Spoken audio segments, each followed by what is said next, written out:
is going out to get himself some sort of fashionable piece like that. No, he hasn't really been taking care of himself all that well, but yeah.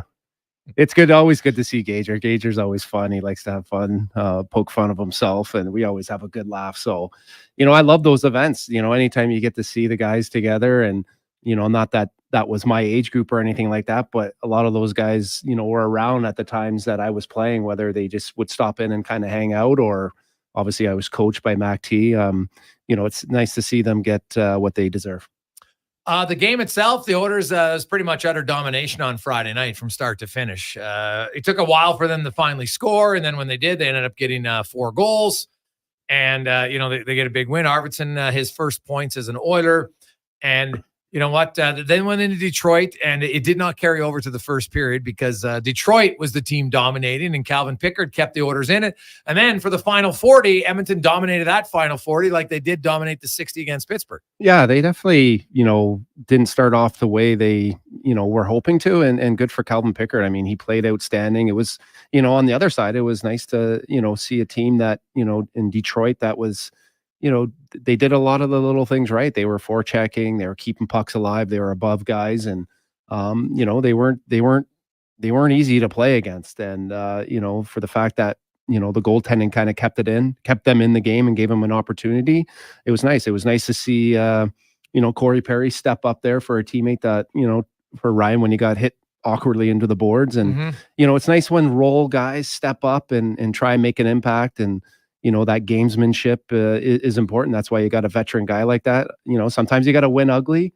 It's not always going to be pretty. I think there was definitely, some things that they can build off of. And, just like a lot of the other teams right now, they're just, finding ways and fine tuning or trying to find their game and, with some consistency to it. Well, you look at the Oilers, it's not from lack of chances. The Oilers have the highest shots per 60 5-on-5 in the NHL. They've got the second most total shots overall. They're 31st in shooting percentage. They can't finish. Whereas Columbus comes in tonight averaging the 5th most goals per game in the NHL. And so they have 22 goals 5-on-5 on 152 shots. The Oilers have 14 goals on 220 shots. That's the difference. Like significant. They got 8 more goals, even though they fired 266 shots, excuse me. So they fired 114 fewer shots of Columbus. Now they played 2 fewer games, in case you're wondering. But Edmonton shoots a lot. Columbus doesn't, and they're bearing their chances. So yeah, Columbus might eventually slow down offensively, and we can say that the Oilers. But to me, it's kind of lazy to just say, well, eventually they're going to score. We can't be concerned about it. It's 9 freaking games. You're coming up on 10 games of the season. It's over 10% of the season. It's time to be concerned about their lack of finish. Well, there's no question that, there's one thing to get shots and there's another thing to get shots with traffic. And that's probably the biggest thing that, you look at Bouchard's goal, that, the slap shot, I forget who it was that just kind of took the goalie's eyes away for half a second. I mean, that's the important thing for the Oilers is not just the amount of shots, but it's the type of shots with the type, with traffic and getting forward to the net. That's a tough area for any forward and throughout the league to get to the net. That's something they got to make an effort of. But, when you look at Hyman and the fact that he hasn't scored, the last few games I've kind of watched him and, there is, he is playing, I would say, to his identity. He's getting to the net. He's getting to those areas. He's, and those are the areas that he usually gets rewarded in the past. He hasn't now, but it is a matter of time. I think if he continues to do that, that's going to kind of get his game going, which will help. And then, Nugent Hopkins is another guy that, when things aren't going quite well, it's never a bad idea, to find yourself in front of the net, and whether it goes off your butt or a skate or whatever, they all count, but it's just, they need one. And maybe the first one's just not going to be pretty. Yeah, well, they definitely, but there's so many guys who need one. That's the thing, right? Like Columbus has 12 guys with a goal. They've only played 7 games. The Oilers have 10. Right? Like Leon Draisaitl right now, he's scoring. Bouchard's got 3 goals. After that, like obviously everybody knows the struggles of Zach Hyman, Victor Arvidsson. Now, Nugent Hopkins did score on Friday against Pittsburgh, and it was a nice goal. So, maybe that gets him going a little bit, but there's lots of guys, even Connor McDavid. And I know he's set such a high bar, but even Connor McDavid doesn't look as dangerous game by game as he was last year right now. But that's kind of the team too. I think they all have, some moments. It's the consistency, the 3 periods, 60 minutes where, can they put it together in all areas of their game, whether it's the forecheck, the neutral zone, and the defensive zone. We've seen glimpses of it. And they look really good. And then, you can see when they kind of get away from it a little bit, they look very average. And so, yeah, I mean, it's early in the season, but this is coaching, and this is what most teams have to, are kind of trying to still figure it out. And I think the Oilers are no different. I think if they can kind of hang around and get some wins and, maybe get another win, which would make it 3 in a row and kind of continue to build and grind, that's just part of the process too. And that's part of, what a season is all about. It's not, you're going to have these moments where it's just the consistency is not there, but the key for them is to, is to do exactly what they're doing. They're hanging around, and eventually, things will get going. Well, if they get a win tonight, they're 5-4-1. And I outlined this after the 4th game, or after game 3. I went and looked it up. So the last 10 Stanley Cup losing teams who lose in the Stanley Cup final, their first 10 games, very few of them came out of the blocks hot. I think, the emotional wear and tear of that. Some player even told me coming back and seeing all the guys again, it was just like you reopened the scab. And guess what their average record was? 5-4-1, which is a 90-point pace season, which doesn't put you in the playoffs. So Edmonton's first 10 won't be great, but if you win tonight, you're like, okay, we're average like all the other 10. Now you try to get going, move forward. Obviously, they would have won because they started out 0-3, so they would have finished 5-1-1, which would show that they're trending in the right direction. Then they go into Nashville to have a few days off. It's a place they have a lot of success recently. Then they're in a Calgary, a team who beat them earlier, so there's some motivation there. And then we'll see what they do. But their power play's got to get going. Like yesterday was to me, it's not always how many goals you score; it's when your power play scores the goal. And they got that late power play opportunity against Detroit, and they didn't even get a scoring chance, Brownie. Well, usually, if anything, the least that the power play needs to do is at least give you some energy and some excitement to build on, right? If you're not scoring, and that's typically what the Oilers' power play has always done. Is if it hasn't scored, it's created enough opportunity and enough buzz and momentum for the next line to kind of come out. But that's obviously. Like I said, there's no easy games. This is a tough league. It doesn't matter what you did last year. It doesn't matter who you have, going into Columbus or Detroit, everyone is coming to play. The Oilers get everyone's best game because they do have the skill and ability that, if they don't get everyone's best game, it could be a long night and it could be embarrassing for some players. So I love the competition. I love watching the game, and I love to compete. That you see from everyone on a nightly basis, and like I said, the power play, it's nice. I mean, the one thing they're doing is they're aware of how long they're out there, and they're getting the second unit out there, which I don't think is a bad thing, because I really think that when you look at Arvidsson and Skinner, they're playing well right now. And I think, you can see them feeling more confident and their game's growing. I think, for those guys to get a little bit of power play time and a little bit of opportunity only helps this team in the long run. Yeah. 833-401-1440, 833-401-1440 in our inbox, your partner in power since 1975 for all your electrical gear and all your electrical needs. Check out EWEL.ca. We got a lot of text flying in, 833-401-1440. Hey guys, I'm curious, why is the Oilers fan base toxic? All the Canadian teams. I'm a diehard Avs fan. I follow 3 pages and they never bash the players like the Oilers have to deal with. I get the hockey markets are different, but Avs fans are loyal, so why can't the Oilers be the same? Is it success rated? Come on, you have the best player in the world. Arguably one of the other top 5 comes from Big Easy. Well, you have to understand that. So if you're reading online blogs, commentary, social media, that's a very small portion of your fan base. Right? It's vocal, but I don't think it represents all the fans. It represents some.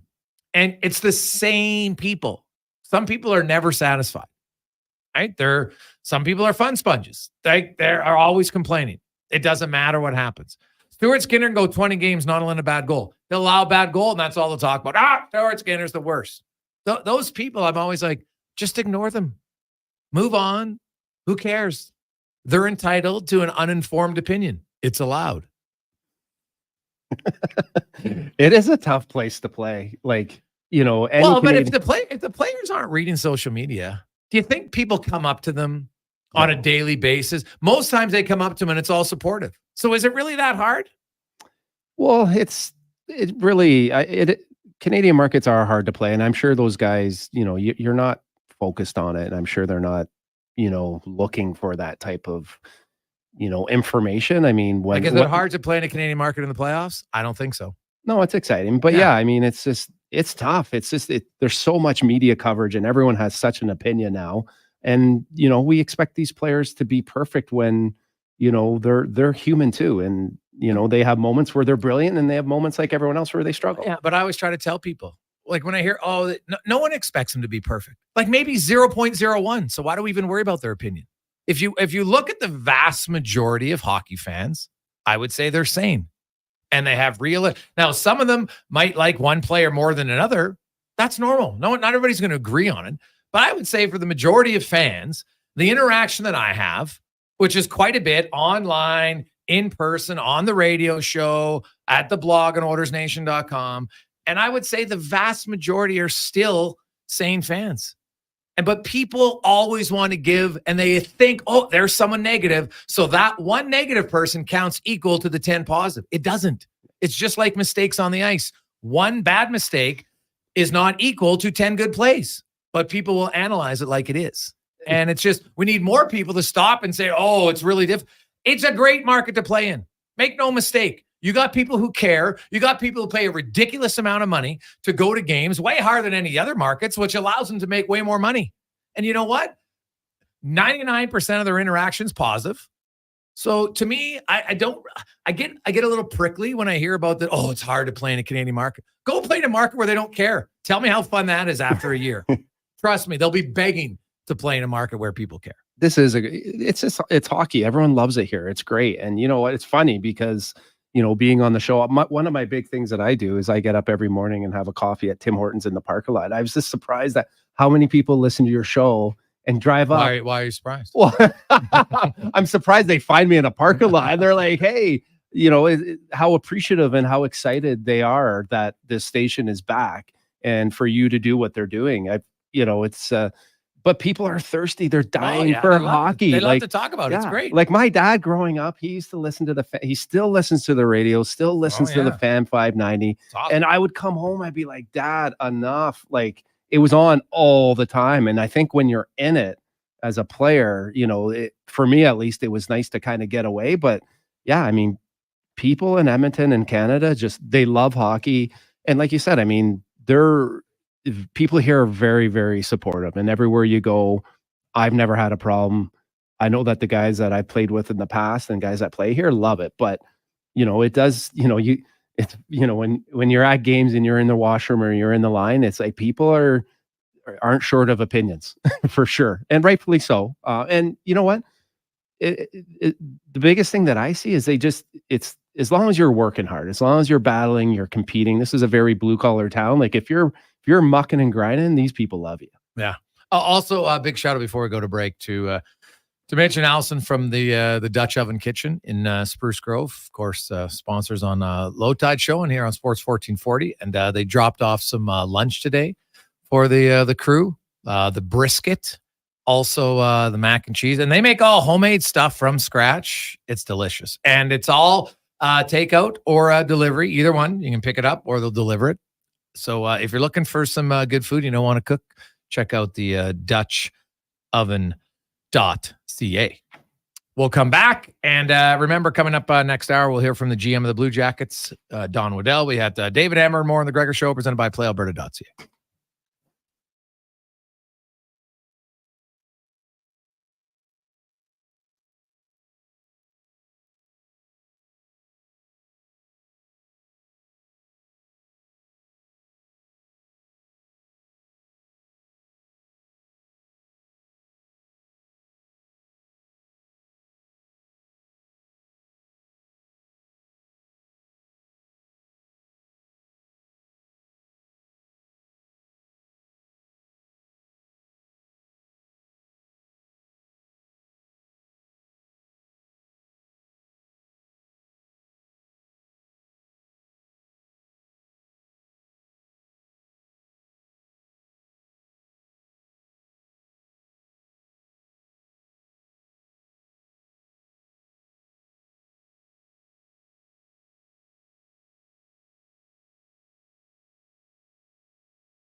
Portions of this hour brought to you by Crystal Glass, your clear choice for residential windows, locally manufactured and installed. Crystal Glass provides a beautiful product and incredible customer services for all of your residential needs. Call 310 Glass or visit crystalglass.ca for a quote. The Jason Gregor Show, the best of Edmonton sports talk and beyond. This is Sports 1440. Presented by PlayAlberta.ca, Alberta's only regulated online gambling website.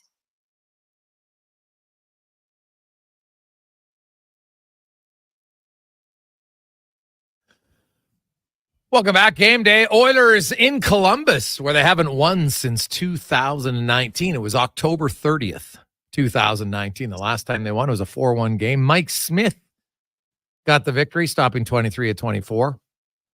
James Neal, Jujhar Khaira had goals, as did Leon Draisaitl, had a pair. So we'll see. Can the Oilers and their funk in Columbus tonight? I do want to read this text because I agree with it. Hey, guys, why doesn't the tough fan market ever come up in the NFL? I don't hear about it nearly as much. It's a joke that it's only in the NHL that's Canadian market. High school football in Texas is just as rabid. It's a fair point. You know what? There's some markets, but I do think at times people like to bring it up. Oh, it's so hard in Canada. Give me a break, okay? Like, what's your definition of hard? Right? To me, hard, if we're talking what hard is, it's people who go paycheck to paycheck to support their family. Now, that's difficult. Having to play a game you love, and if you choose to read the social comments online, that's your choice. You don't have to. It's a choice you make.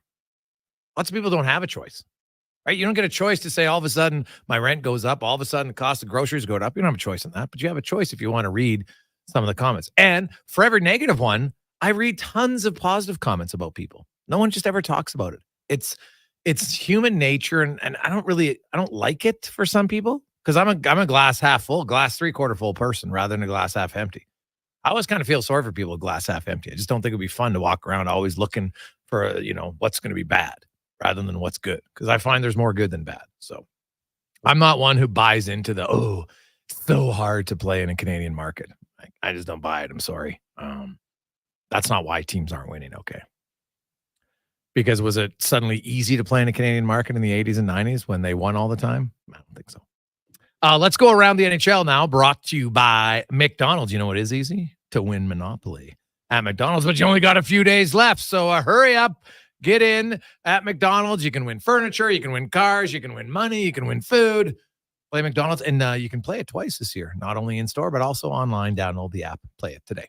As we are joined by David Amber from Hockey Night in Canada. David, welcome back to the show, man. How you doing? Hey, good to be here. Thanks for having me back on. Do you think it's that hard, really, to play in Canada? Well, I heard what you said before I came on, and I've covered other sports in my career, and I can tell you, talk to some NFL players in Philadelphia or New York, talk to some baseball players in Boston. When things aren't going well in some of those other big markets, namely the Philadelphias and the Bostons and the New Yorks of the world, they can make it really unpleasant. And not just through the media, through talk radio or the writers, but the fan base themselves will really let the players have it. Listen, do I think it's hard in Canada? I think generally the sports fans in the Canadian hockey markets are very passionate, but they're also very sophisticated. And I think if you were to deep down ask the fans, whether it's Edmonton, Toronto, Vancouver, wherever, they really just want to see the effort. Of course, they want to see the results, but I think they feel if the effort's there, that they're getting their money's worth, that they're being entertained, that they can't complain. It's when they don't see effort that the fan bases just sort of lose their minds. And understandably, especially with the prohibitive costs of what it is to, whether you're taking it in person or even just, getting, your cable TV or whatever you have to pay for to get the brand you want to get into your house. So I think it's fair. I think, listen, if the alternative is to have a non-passionate fan base that just doesn't care and they're completely ambivalent, I think if you ask 10 out of 10 players would much rather play where it matters, where people care, where it's the fabric of what's going on in the community, where, it's at the heartbeat and the pulse of what's happening. And, coming to Edmonton, I was there for the large majority of the final three playoff series this last year. The passion in that city is unparalleled. Things were shut down on Oiler game days. It was unbelievable. I was at a couple of restaurants and they said, yeah, it kind of sucks during the game days because no one's here because everyone's like locked down with their friends and everything. It's better on the off days. That's when their business gets sort of up and ramped up again. So to answer your question, no, I don't think it's unfair. I think it comes with the territory. I think the players would prefer that. There's nothing worse than being in a apathetic fan base, where they just don't care, and we've seen a lot of non-traditional hockey markets do quite well in the last 10 years. And I can tell you there's a massive difference. 45 minutes after Game 7, that was maybe an hour and a bit after Game 7, we left Amerant Bank Arena in Florida. You wouldn't have known a sporting event had taken place there. Imagine if the Oilers had been at home and won the Stanley Cup. The place would be going nuts for a week on end. So it's different, but I think it's a great thing. And I think the Canadian hockey players are incredibly lucky to play in the markets they do. Agreed. Now, speaking of a market that's going to be pretty fired up tonight, Steven Stamkos returns to Tampa Bay with the Predators. It hasn't been a great start for him or Nashville. He's got 1 goal and 1 point in 8 games. The Preds started out 0-5, but do have a few victories now. Stamkos said it. His teammates said it's obviously going to be emotional. Tampa Bay did something kind of unorthodox, David. We've seen a lot of championship teams who win, and then they sign all the guys that they won with based on, wow, this guy meant so much to us, so we're going to sign him, and then there's a lot of regret later on. Tampa seemed to say, you know what? As hard as it is, we're going to make the tough decision and move on. And now it's super uber early, but what do you make of that decision? And right now, it might look like it was the right one. Yeah, Julien Brisebois and his predecessor, Steve Yzerman, they've made it really clear we're running a business here. We're not a sentimental group. We saw after they won one of their cups when they had to dismantle their whole third line, Coleman and Gaudreau and everyone. They got rid of Palat. They got rid of Ryan McDonough, even though they've now brought him back. They've made a habit of sort of saying we're making business decisions. And even if you're the captain of our hockey team, even if you're a 500 goal scorer, even if you're a 2-time Stanley Cup champ, everyone's in play. And unless it's the terms that we're happy with, we're moving on. So it really, just speaks to it's a business more than anything else. We will have to wait and see how this plays out. It's funny, and our insiders like Elliot Friedman were alluding to the fact that for a while it just felt like maybe Tampa was ready to move on from Steven Stamkos, and it seems shocking. He's been the face of the franchise for such a long period of time. I can't wait to see the reception he gets tonight. Time will tell how this all plays out, because effectively what they did is they said we're taking 7 years of Jake Gensel instead of 4 years of Steven Stamkos, around the same dollar figure. Yep. And I don't think you could judge this move necessarily after this year, guys. I think you have to wait till Jake Gensel 6 years from now. How does the signing look, right? Yeah. So, it's a tough one to figure. And when players kind of fight tooth and nail for their opportunity, whether it's a no trade move or for whatever money they get, I never have any problem with that, because we see it on the other side of the ledger.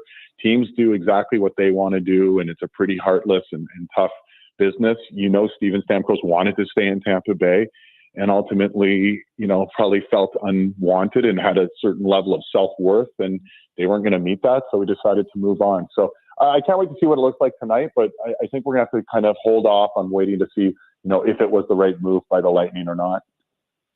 David, what are your thoughts? I know it's early with Craig Berube, but they're very similar, I think, to the Oilers. A little bit of inconsistency in the Leafs game. What would you say, or what would your assessment be of Craig Berube as a coach so far early in the season?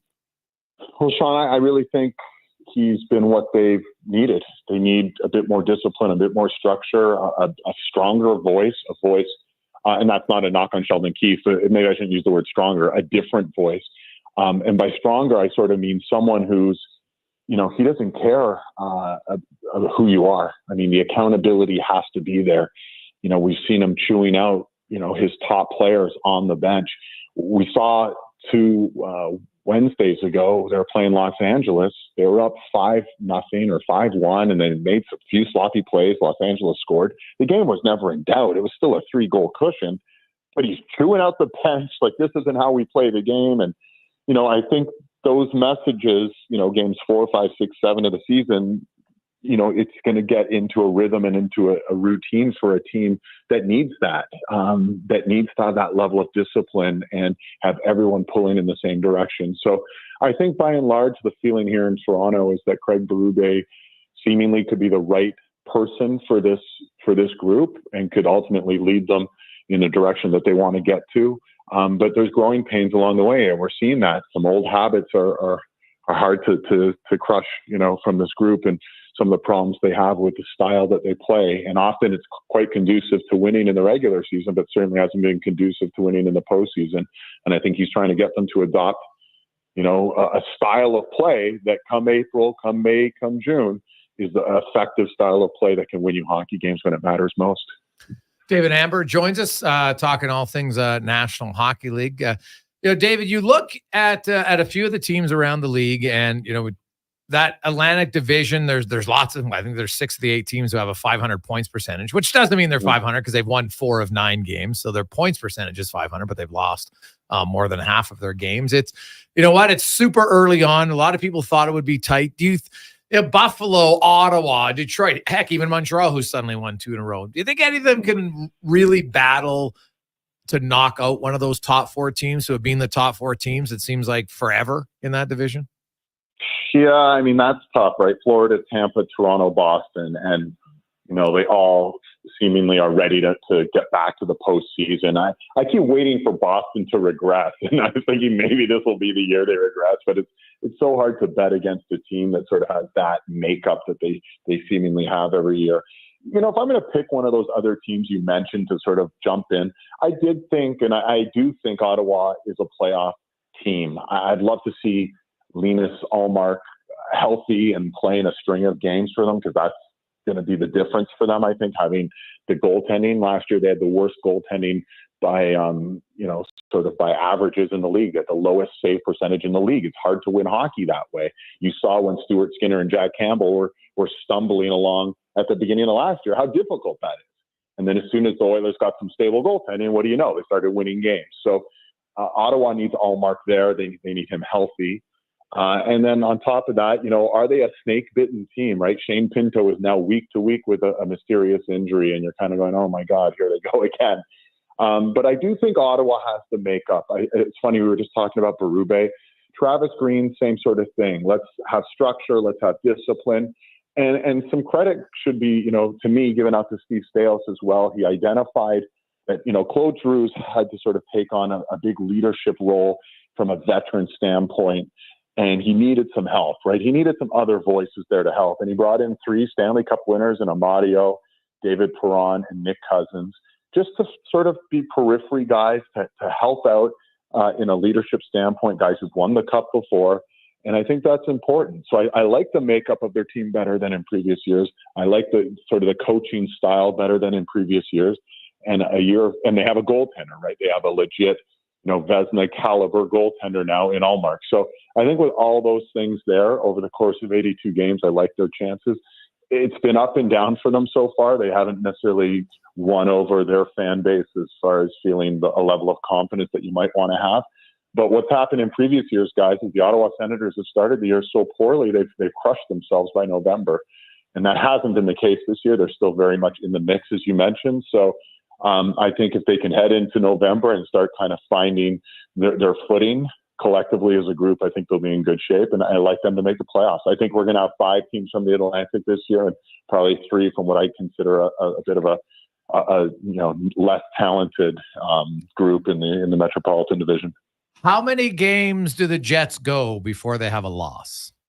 Well, that's a good question. So what? They're 8-0 now. Yeah. They play Toronto tonight. Let's say they get through the Leafs. They got Detroit and Columbus this week. Yeah, in fact, we have the Wednesday night game, Winnipeg and Detroit, which would be pretty cool to think they're there. I think, is the record 10? It is 10, right? To start the season? Yeah, undefeated. Like, I know the Oilers were 12-0-3 when they had ties, but consecutive wins, I think it's 10 to start a season. Yeah, I know the Leafs in 93-94 were 10, and I want to say one other team, I think maybe Buffalo had. I think the record's 10. So yeah, the Sabres, you're right. Yeah, I think it'd be pretty cool to go into Wednesday's game against Detroit, trying to tie the record. And if they get past that, their next game, I believe, might be Columbus on Friday. Like, this is.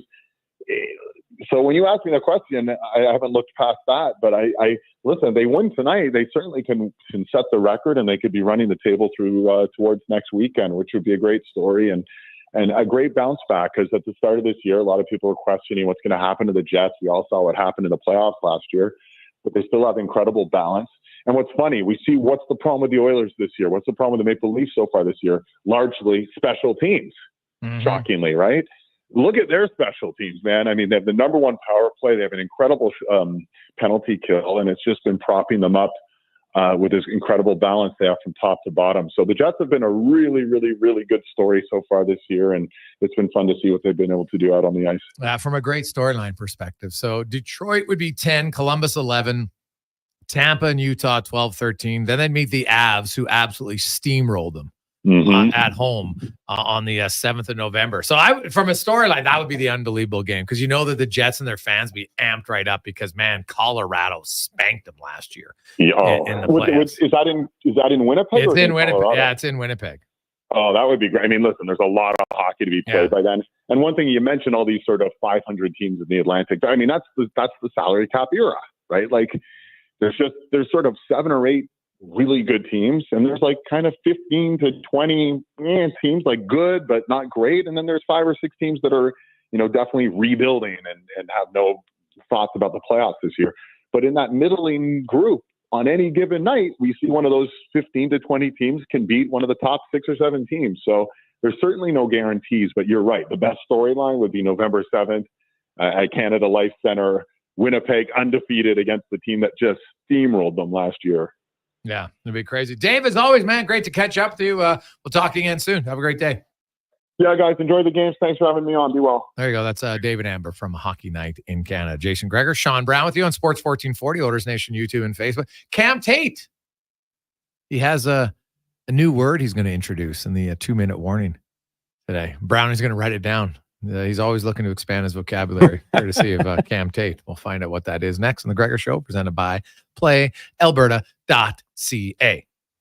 Raise a smoothie to any friend you've had since 1999. That's a good friend. And Booster Juice was there. Now celebrating 25 years in Canada and more than 450 locations from coast to coast. A silver anniversary splashed with lots of oranges. Celebrate 25 years of Booster Juice with the return of OG favorite smoothies like the Marathon, the Original, and the Orangesicle, made with oranges, orange sorbet, and vanilla frozen yogurt. Happy 25th Booster Juice. Download the Booster Rewards app today. Are you watching the interest rates these days? Of course you are.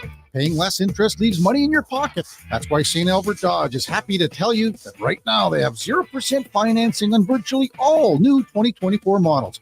Hundreds to choose from: Jeep Compass, Wrangler, Grand Cherokee, and Wagoneer, Dodge Durango, and Hornet, Ram 1500, 2500, 3500, all with 0% financing. Why pay interest? Head up the trail and see how easy it is to do business at St. Albert Dodge. You've probably heard the term supply and demand.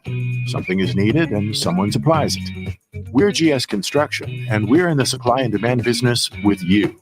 Edmonton and the surrounding area continue to grow. Infrastructure has to be continually replaced and upgraded to keep up with demand. You see it with new buildings and new roads, but what about below ground, where all sorts of pipes bring you water and take wastewater away? That's where we come in. For more on what we do, go to gsconstruction.ca. Weather forecast? Ugh. Savings forecast? Cha-ching. Save up to $225 on a set of 4 select tires, plus a bonus $50 off any service of $150 at Fountain Tire until December 14th. Restrictions apply. Fountain Tire. We're on this road together. Japa Machinery Group knows that XCMG may not roll off the tongue, but Japa's team will help keep your construction jobs rolling on time and on budget with heavy equipment sales and rentals. Visit japamachinery.com to find out more.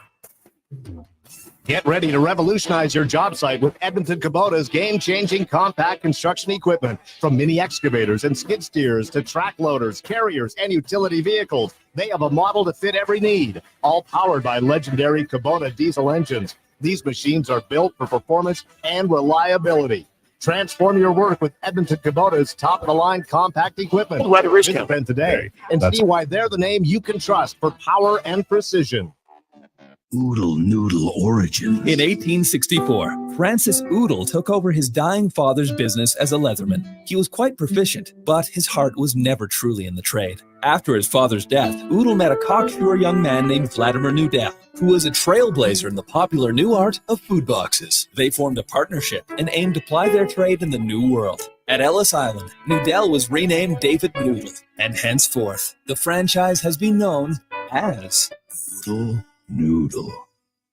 Often when I meet people at a party or I'm hanging out at my favorite restaurants, I'll introduce myself and they'll say, "Oh, you're Grant Fedoruk from Leading Edge Physio. What can I do about this sore knee? It's been bugging me for months." First, I was thinking, when I'm out like this, I should just tweet my location so people know where to come for a consultation. But then I thought, I'm spending all this money on advertising Leading Edge. Maybe you could come by one of our clinics. That's where we have the technology and really smart physiotherapists who can give you all the advice and treatment you need. Have your people call my people, leadingedgephysio.com. Hockey is back, and Play Alberta, Alberta's #1 sportsbook and official partner of the Edmonton Oilers, has you covered with bigger offers, boosted odds, live betting, player props, and more. New to Play Alberta? New players now receive $200 in free bets just for signing up. You already play? Get a $10 free bet for every $100 you bet. Every week, all season long. Visit playalberta.ca and make your picks today. Bonus terms and conditions apply. Introducing the Female Super League. Female hockey is on the rise with more women playing the game than ever. Join us as we pave the way for the future of women's hockey. The FSL is more than a game. It's a movement and an experience for the motivated female athlete. Teams will compete in a showcase-style format featuring consistent interprovincial competition. Come be part of the journey as the 2024-25 season unveils a 12U division, as well as the launch of a groundbreaking progressive body-checking 14U division. For more information, visit femalesuperleague.com.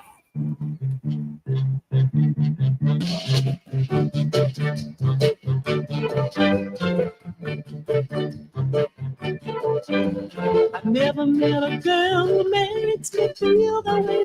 Portions of this hour brought to you by Cantork. We offer sale, rental, repair, and calibration of hydraulic, pneumatic, and battery-powered torque wrenches, stud tensioners, and flange maintenance equipment. Order today at cantork.com. From puck drop to kickoff, it's the Jason Gregor Show on Sports 1440. Presented by PlayAlberta.ca, Alberta's only regulated online gambling website.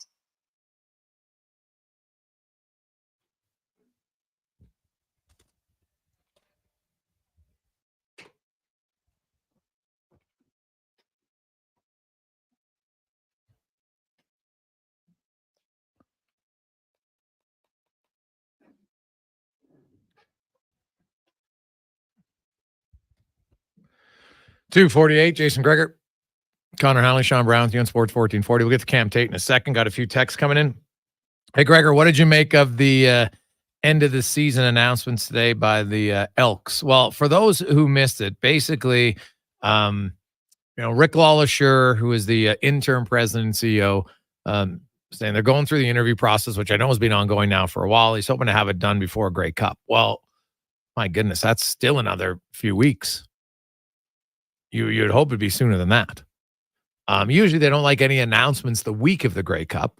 So we're probably thinking 2 weeks, right? Technically, that you can make an announcement because once the West and Eastern finals are there, they don't really like any other announcements for the most part during Grey Cup week. What I found interesting was G. Roy Simon said he'd like to have Ford back as he saw improvements towards being a starting quarterback. What? What did he do last year that made you believe he wasn't looking like he was trending towards a starting quarterback? Like, to me, that's the part of this I don't get. Like, there's still, we've seen some progress towards him being a starter. Yet they always made the claim, well, he's inconsistent. Based on what? There was no actual data to back it up. So where was he inconsistent? Like, honestly, when I asked the question, I didn't get an answer. You know why? Because they don't have one. They just like to say that he's inconsistent, but it's based on nothing. Nothing actual, factual. Oh, well, he didn't play well against Winnipeg. Oh, yeah. You mean the best defense in the league? And then your veteran QB, who's allegedly more consistent, did nothing in the first 7 series that game, and it was over, and they were down 35-3 at halftime. Okay. Like, I'm sorry. I just, if I'm the new president, man, I am watching all of these comments, and I'm just like, I'm going in a different direction. That would be my choice. So we'll see. And here's the thing: Trey Ford's not committal to Edmonton right now, nor should he be. I like this honesty. Why would he commit to Edmonton? They haven't committed to him at all, and because he doesn't know who's going to be the coach and GM, there'd be zero reason why he would sign. Like Justin Rankin, I get why he signed. He's a rookie, played well, he got an opportunity. Great. Now him and Leak are going to battle for that position next year, right? They're two. You can go by committee with those two because Rankin's like rank the tank, they call him. Like he's a pounder, and Leak is a real. They both have speed, but Leak's quicker, and I think maybe a little bit more dynamic where Rankin could just run right over you. It's a great combination. I get why he commits because he's thinking, well, who's ever the coach or GM, like they're going to hand me the ball. I would hope, but if you're Trey Ford, I get it. You want someone who believes in you, and they've shown nothing that states they believe in it. So we'll see. But I know Geno Lewis, people asked about him. He's, it was interesting his quote about how he wants to be wanted and not tolerated. And I think that was reference to Montreal because it drug out till the very last minute and then he gets signed. But I don't see them being able to make any big announcements, even though G. Roy Simon says he's going to, be acting like he's the GM moving forward, right? Which he has to. He's the intern GM. He's got responsibilities. I'm sure Rick LaLacheur will have some say in some of the signings because they do have a list of free agents, and we can get to that. Like, they got some pretty big names out there, right? You look at their linebacking core. Now, Nick Anderson, he can test to the NFL if he wants. He's got that player option. Niles Morgan, like both those guys had 100 tackles. Pretty good linebacking core. So you'd like him back. Anderson's might be a special teamer. I'm not sure he can play in the NFL maybe, but man, he's good reads. He's quick. He's fast. I'm just not sure he's necessarily big enough by a linebacker position there. Like Brownie in hockey, like you can get away with the odd guy in hockey who can play, at a smaller in defense, except when we come to the playoff time, the smaller guys all seem to struggle a bit more. Size matters.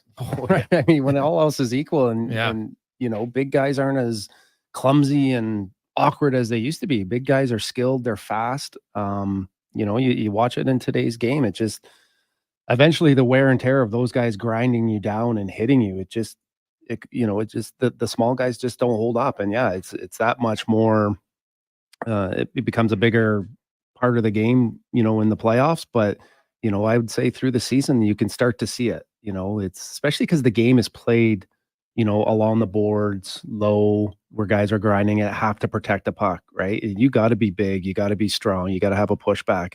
And you can see when guys are just, not at that level, you might be able to get away with it for a little bit, but eventually your body breaks down.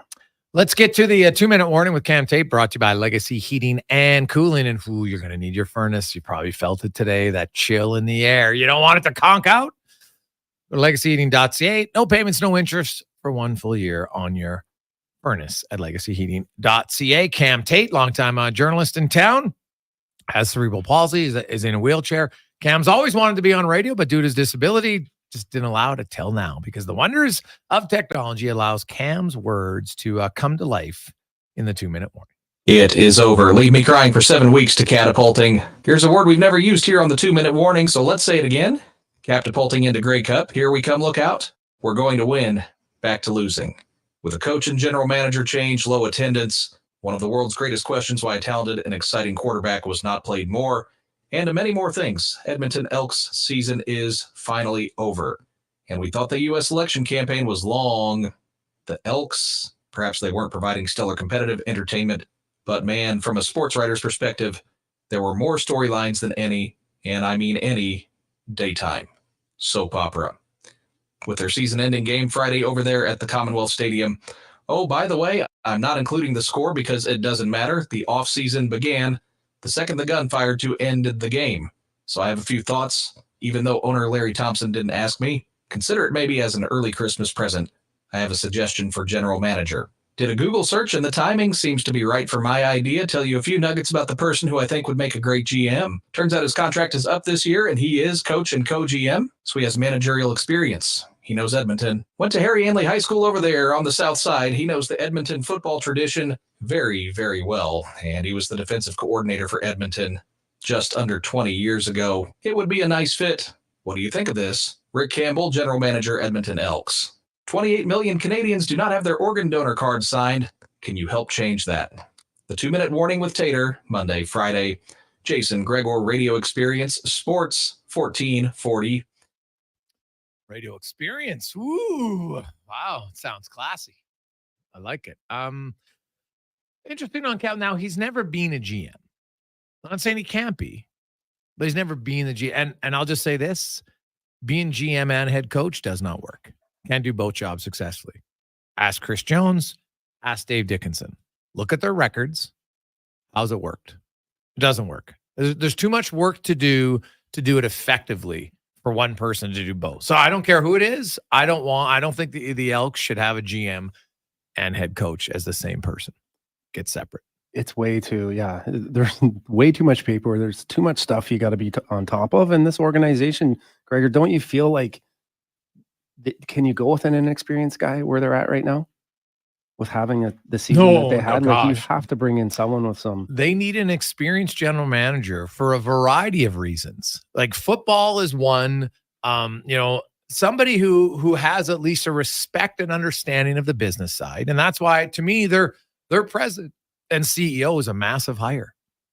Because if you start there and you don't get the right person, and whoever it is, they got to have a pretty, I think, precise plan. And I would hope in the interview process that all of that is outlined. Like if I'm Larry Thompson, because I've talked to people when they've interviewed for a GM job, and I've talked to people who've done the interviewing and what you look for in that. So when you hire, especially in football, when you're a GM and you're hiring a coach, the coach comes in with his presentation about who's going to be his OC, who's going to be his DC, all that sort of thing. And you outline the majority of it.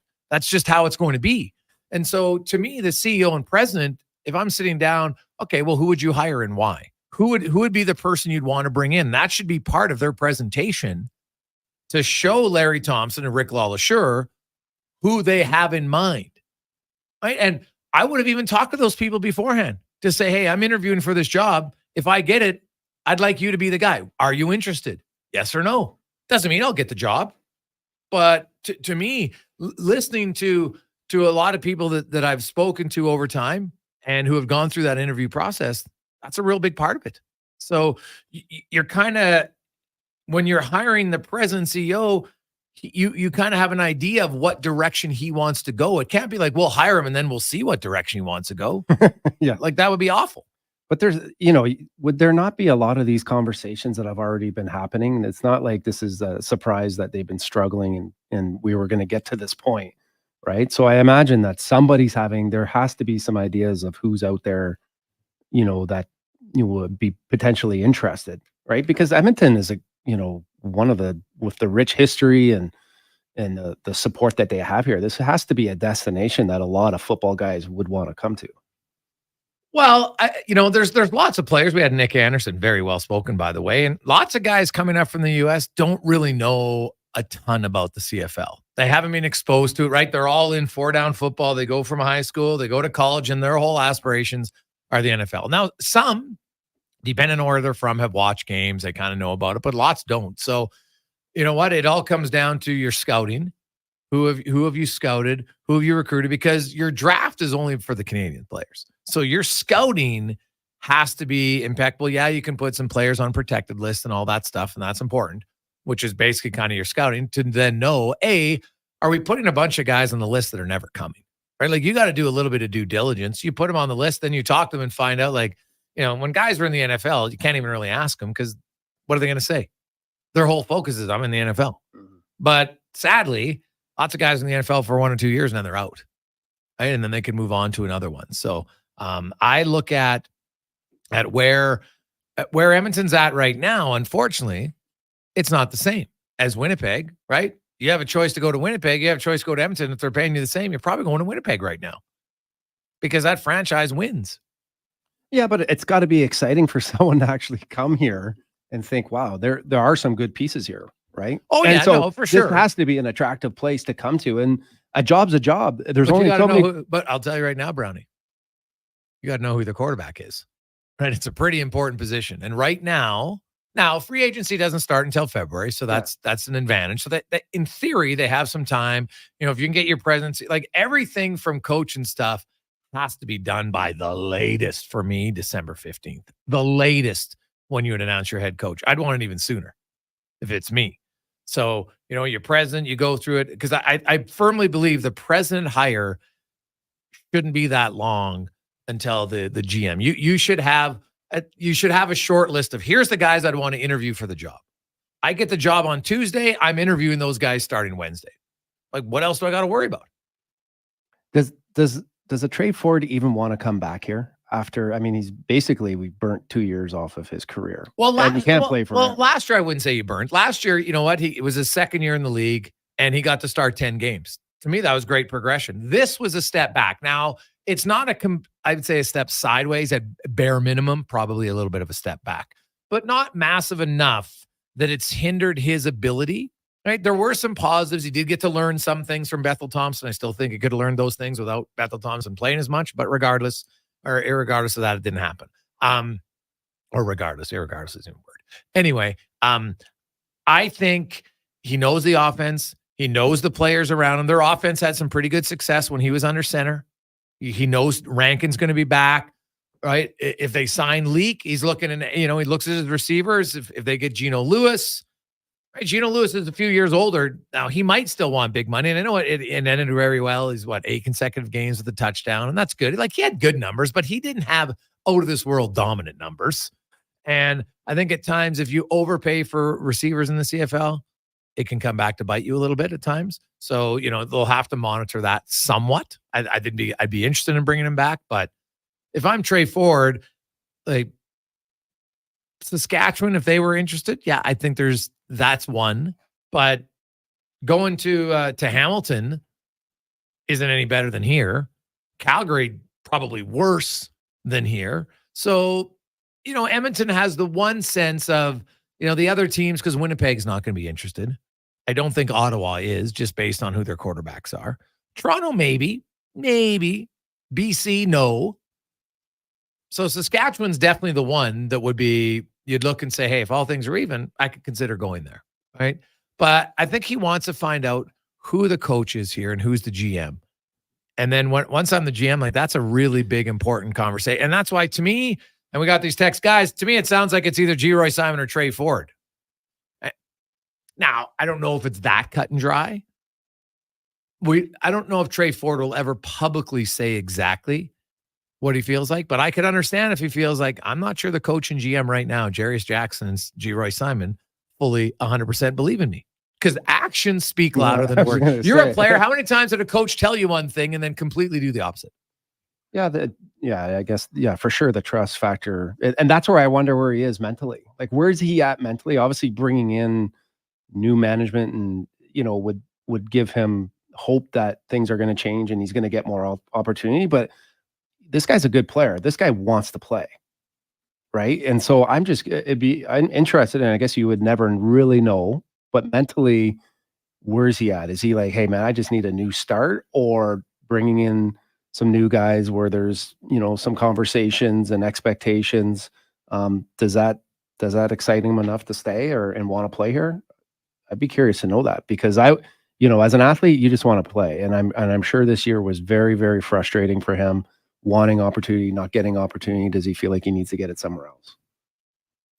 Quick break late. Let's get to the Con Man and a Sports 1440 update brought to you by Booster Juice as they celebrate 25 years. That's right. Dale started it 25 years ago. Great success story. Started right here in Edmonton, is now national, international, and they are celebrating by bringing back some of your faves: the original, the marathon, and the creamsicle. Download the Boosters Reward app and order them now at Booster Juice. This is the Sports 1440 update. Game day as the Oilers look to make it 3 straight on the road in Columbus, taking on the Blue Jackets. Puck drop just after 5 o'clock. Our pregame coverage, Andrew Walker and Jason Gregor, gets going at 4 o'clock right here on Sports 1440. Also, Sabres host the Panthers. Preds taking on the Lightning. Jets up against the Leafs. The Blackhawks in Colorado. Utah hosting San Jose. Flames taking on the Golden Knights. And as the Canucks up against the Carolina Hurricanes. Off the ice, the Toronto Maple Leafs have re-signed defenseman Jake McCabe to a 5-year contract extension with an AAV of $4.51 million. NFL Week 8 wrapping up tonight when the Steelers take on the Giants. That one gets going at 6:15. In the majors, we've got Game 3 of the World Series as the Dodgers look to take a 3-0 series lead over the Yankees. First pitch set for 6:08 in the association. You've got the Raptors hosting the Nuggets, Bulls up against the Grizz, the Rockets in San Antonio. Lakers travel to the desert, taking on the Suns, and the Kings hosting the Trailblazers. From the CFL, Dave Dickinson will return as the head coach and GM of the Calgary Stampeders, despite the club's worst season in 2 decades. Coming up in hour 2 of the Jason Gregor Show, we'll be joined by Columbus Blue Jackets General Manager Don Waddell and ask 5 questions. I'm Connor Halley. This has been a Sports 1440 update. This is Sports 1440, a Stingray radio station broadcasting on Treaty 6 territory. Download the free iHeartRadio app and listen to CKJR wherever you go. The Canada-wide clearance is on at GMC. Get a $7,500 cash credit on 2024 Sierra 1500 Crew Cab elevation models. With Sierra's 13.4-inch diagonal premium GMC infotainment system with Google built-in compatibility, available off-road package with hill descent control, plus an available 3-liter Duramax diesel engine. You can take the road less traveled and try new things, like fishing or whitewater rafting. I should have gone fishing. Ask your GMC dealer for details. Hey, sports fans, we've got a clear choice for you. At Crystal Glass, we provide customers with the perfect glass for any job. From home to auto and even commercial, installation or repairs, we're your team. Call 310-GLASS or visit crystalglass.ca. Crystal Glass. Edmonton's premium live music and party venue is On the Rocks. Check out Bingo Tunes on Monday. Perform on the best stage in town with karaoke on Wednesdays. Learn how to salsa with Salsa Rocks on Thursdays. And every weekend, OTR goes live. With your favorite bands on the OTR stage and DJ Kenny K. For everything that's going on at On the Rocks, give us a follow. Facebook, Instagram, or Twitter. At On the Rocks, EDM. Eat well, party hard. On the Rocks. On the Rocks. On the Rocks. Open every day till 2 a.m. When it comes to your health, trust Dr. Bryce Henderson for expert care in hip and knee replacements. With years of experience and advanced techniques, Dr. Henderson helps you regain your mobility and quality of life. Your health is my priority. Let's get you back to doing what you love. Put your health in the hands of a trusted expert. Book your consultation with Dr. Henderson today. Visit vitalsurgicalspecialist.ca or call 587-391-7864. Your Co-op Grow team are your local experts because we live here too.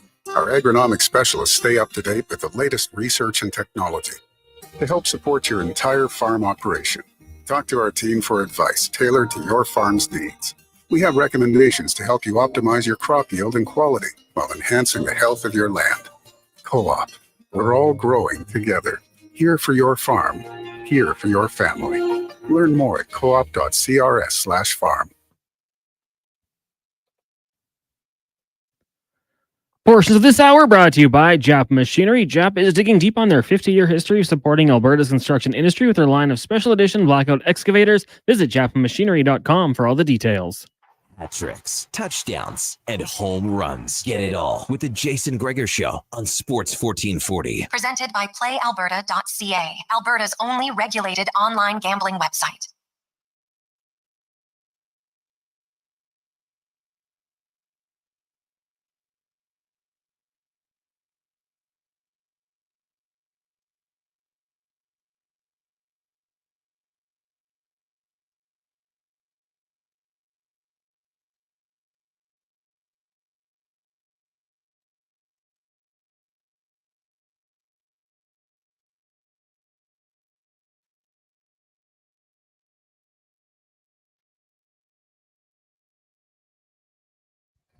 Just after 3 o'clock, Jason Gregor, Connor Halley, Sean Brown on Sports 1440, Oilers Nation, YouTube, and Facebook. Hope you're having an awesome day. It is a World Series Monday. Oilers are in Columbus, a place for what odd reason they can't win suddenly, as they have not won there since October 30th,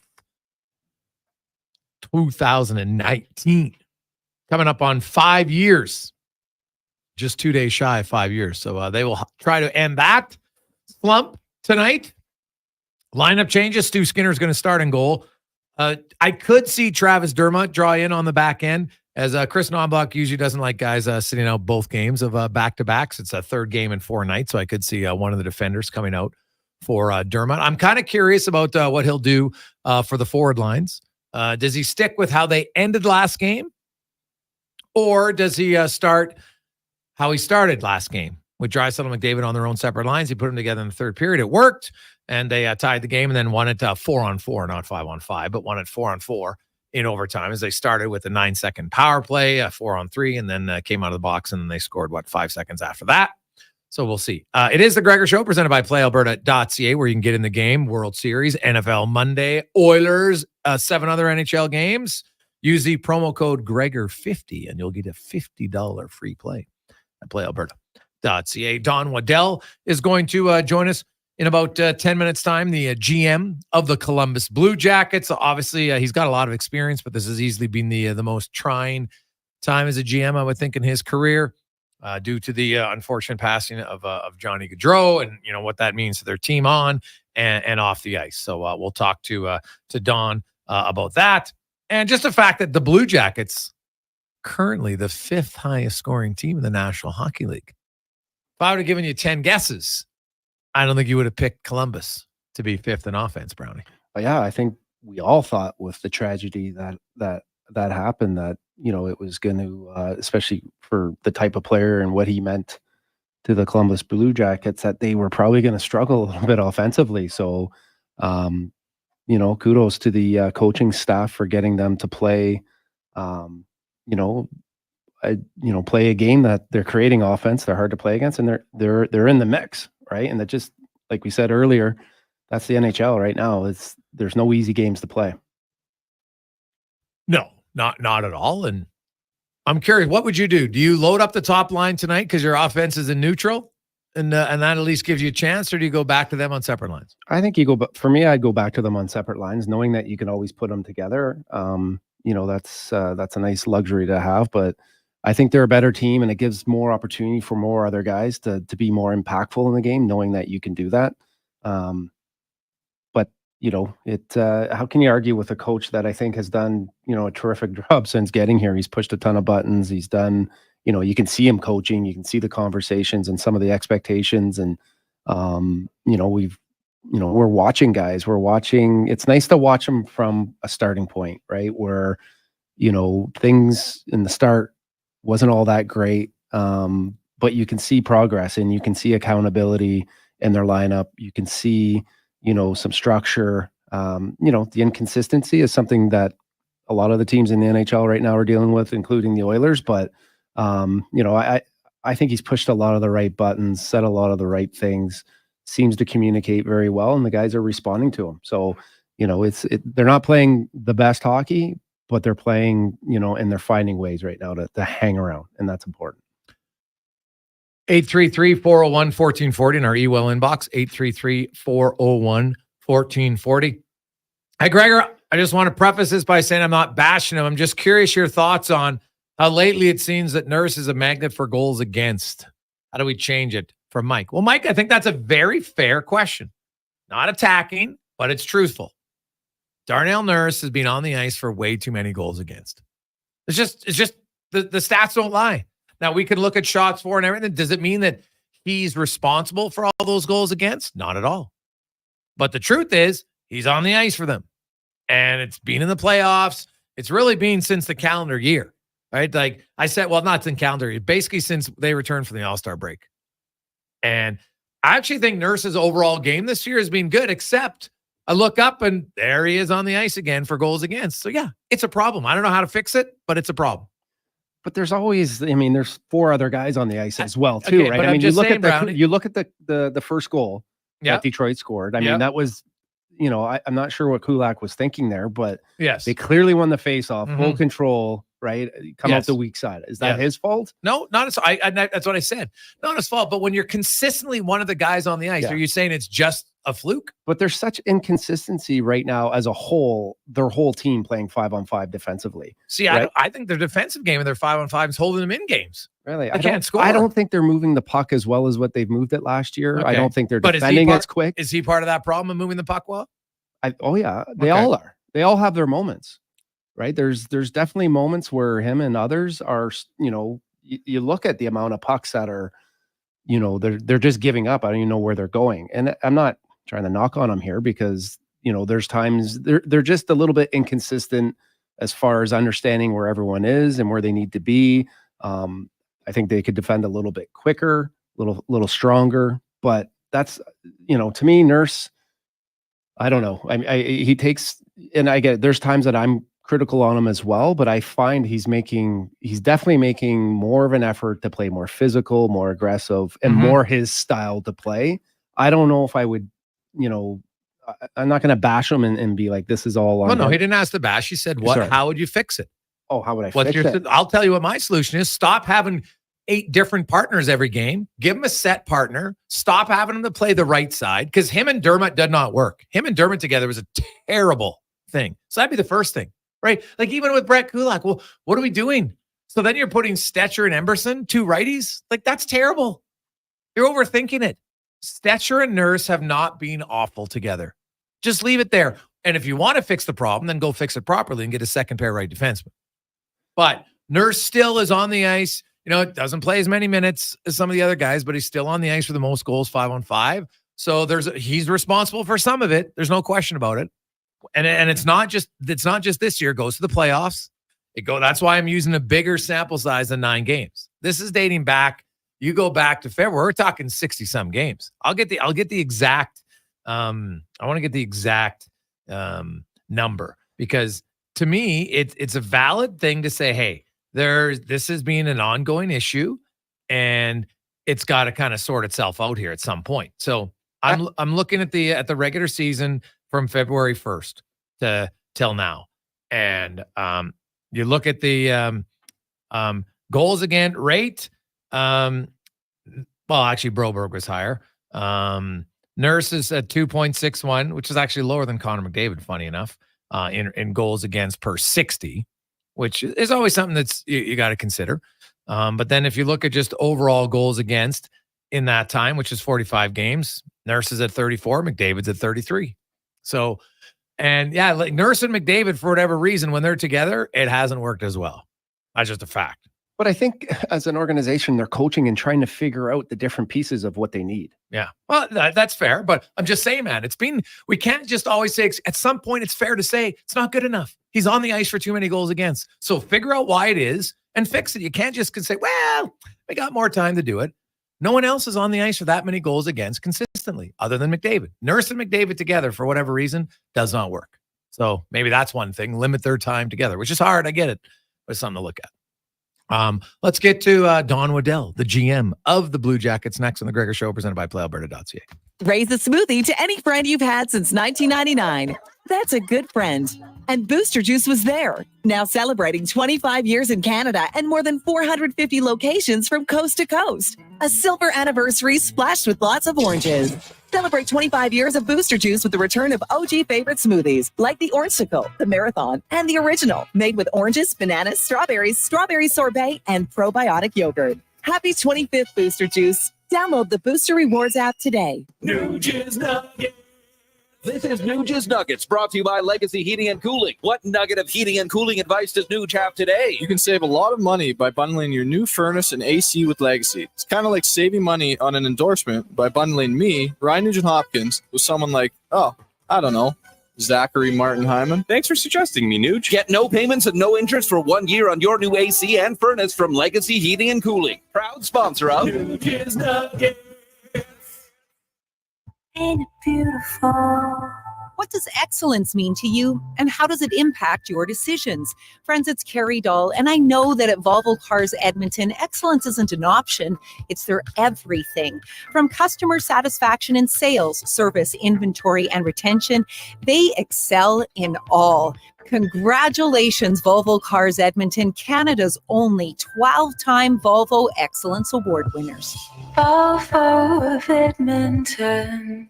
Michelle and Colette are sisters. Sisters who don't agree on much, especially when it comes to which hockey team is the best. Edmonton is the best, baby. Vancouver's number one. Even when it comes to meat snacks from Wilhawks. I love the Harris Schwiener. The ham sausage rules. But they will agree Wilhawk beef jerky is the best. it might just be the only thing Alberta hockey fans can agree on. Others can try to imitate, but no one can duplicate Wilhawk beef jerky. Only available in Leduc. Get yours today because you don't win friends with salad. You got a go-to coffee spot, a trusted barber, even a lucky game day jersey. But when it's about looking your absolute best, there's only one name you need. Mr. Dirk. Family run since 1939, we're experts in crafting impeccable tailor-made suits and offering a wide variety of everyday styles. Pair that with personalized one-on-one fittings and the convenience of on-site tailoring. Mr. Dirk elevates your style game. Visit our Edmonton store or explore MrDirk.com. Score big on style with Mr. Dirk. Experience more at the Edmonton Expo Center. Come for Canada's largest trade show, the biggest names in entertainment, exhilarating sporting events, and more. Stay for the experience. But it doesn't end there. Maximize your brand exposure with Edmonton Expo Center's new cutting-edge feature screens, spanning Western Canada's largest venue space. Captivate an annual audience of over 1 million visitors during iconic events like Pro Rodeo, Disney on Ice, Glow, K-Days, and so much more. To learn more, call 780-660-0514 or visit EdmontonExpoCenter.com today. In 1973, deep in the basement of an Edmonton family home, an elite team of specialized forces came together to form Action Electrical. Action Electrical Divisions, assemble. Projects team reporting. Service team reporting. Testing team reporting. Energy team reporting. Supercharged with skills in their electrical fields and grounded by strong family values. Facing an electrical menace? Call on the men and women of Action. Operating throughout Alberta at actionelectrical.net.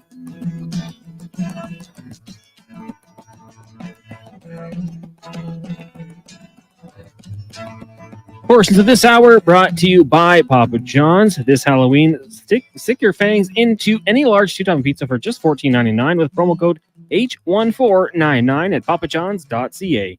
Hat tricks, touchdowns, and home runs. Get it all with the Jason Gregor Show on Sports 1440. Presented by PlayAlberta.ca, Alberta's only regulated online gambling website.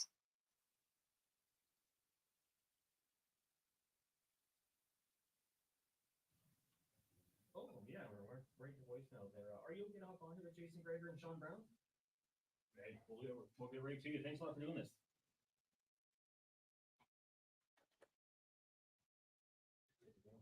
Perfect.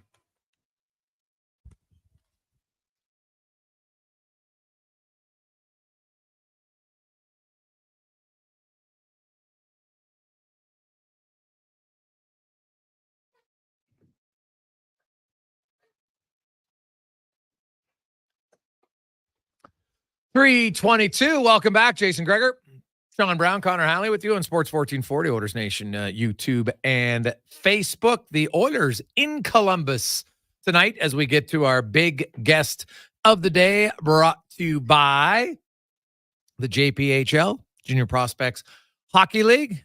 Opportunity to grow and advance borderless hockey. Good competition. You can sign up now at Junior Prospects Hockey League. Find out more information as we are joined by longtime NHL executive, general manager Don Waddell, now GM of the Columbus Blue Jackets. Don, welcome back to the show, man. How you doing? I'm doing great. Thank you. Thank you for having me. Well, Don, you've been around for such a long time. You've seen and you've experienced everything. And just when we say that, then, unfortunately, you had the unfortunate passing of Johnny Gaudreau and how that impacted you probably in a way that you've never had to deal with in your career before, your entire organization, your fan base. It's something very, very tragic. Can you kind of explain how your organization has kind of managed this and how you continue to manage it? Because I'm assuming it's not something that's in the rear view mirror. No, every day you think about Johnny and we continue to, honor him in the ways we can. What's helped us through a lot of it is Meredith, his wife, at the funeral, and then here at our home opener when we did the tribute, she said, Johnny would want you guys to go play hockey. I want you to go play hockey. And I think those statements go a long way for our players and for all of us, knowing that, we got a job to do, and we're going to go out and play hockey. We're not going to ever forget about Johnny. His jersey's hung up in the little locker room for every game, home and away. But we do have a business in order to go play. And I think from an organization standpoint, we're doing the best we can to manage it and continue to try to go out every night and compete to win the hockey games. And early on, I know it's only 7 games, but your team, John, is currently 5th, Don, in goals per game. Tell me about kind of the offensive explosion for your group, and are you surprised by it, and do you think it's sustainable? Surprise would be an understatement, to be honest with you. When we lost, obviously the Johnny thing we talked about, and then we lost Boone Jenner, who was our leading scorer and our captain last year, and then we lost Kent Johnson and Veronikov. You just look at this lineup and say, okay, where are we going to get the goals from? And what's been great is we're getting goals from a lot of different players. Olivier, I think he had 8 or 9 goals last year. He's got 3 already this year. Sean Monahan's been great for us. He's got 3. Marchenko's got 4. We're getting goals from, a lot of different players playing different roles, which is very necessary for us because we don't have, we throw out the top guys and they're really good players, but they can't carry this team. We need the supplemental scoring, and we've gotten that from all 4 lines. Yeah, and it's been great. And, sometimes, Don, you get a group and, you get some guys, and maybe it's the motivation of Johnny, and I'm guessing maybe it unites your team a little bit more, and guys feel like, wow, I really have to step up here now because, like he's gone. And then you mentioned Boone Jenner, and then now you lost Ken Johnson to a shoulder injury, and you have lots of different guys up and down your lineup able to step up. And then I'm assuming you've seen this on teams. Then it just kind of becomes infectious because more guys feel like they're contributing. Yeah, no doubt about it. And, I got to give Dean and the coaching staff a lot of credit too, because, we may not be the most talented team in the league, and we've talked about it. But there's no reason why we can't be one of the hardest working teams. Everybody talks about it, but, we want to be one of the hardest working teams. And, we've done that through our 7 games. And the good thing is we've been rewarded for it. And because I always worry that if you work hard every night and don't get rewarded, that at some point that message will wear off. But so far, the way we play, the style we play, we've been in every game and been able to stay right at 500 through 7 games. So if we continue to do that, we'll win our share of games. We all know we're going to have some challenges throughout the season, and we don't have the depth that we'd like to have yet. And but we've been getting good goaltending. We all know around this league, get good goaltending gives you a chance every night to win. So, we need everybody, and I know we talk about it all the time, but we need everybody that's playing tonight's game and every game to contribute, whether it's an offensive player or defensive players, and including our goaltending. So if we get that, I think we're going to hang around in most games and have a share to win some of those games. Don, you talked a little bit about Dean Evanson and, his coaching staff being able to push the right buttons with all the injuries that you've had. What have you liked most, and what does he do for the players, like as his style? What is it something about unique that's him getting the players the best out of them?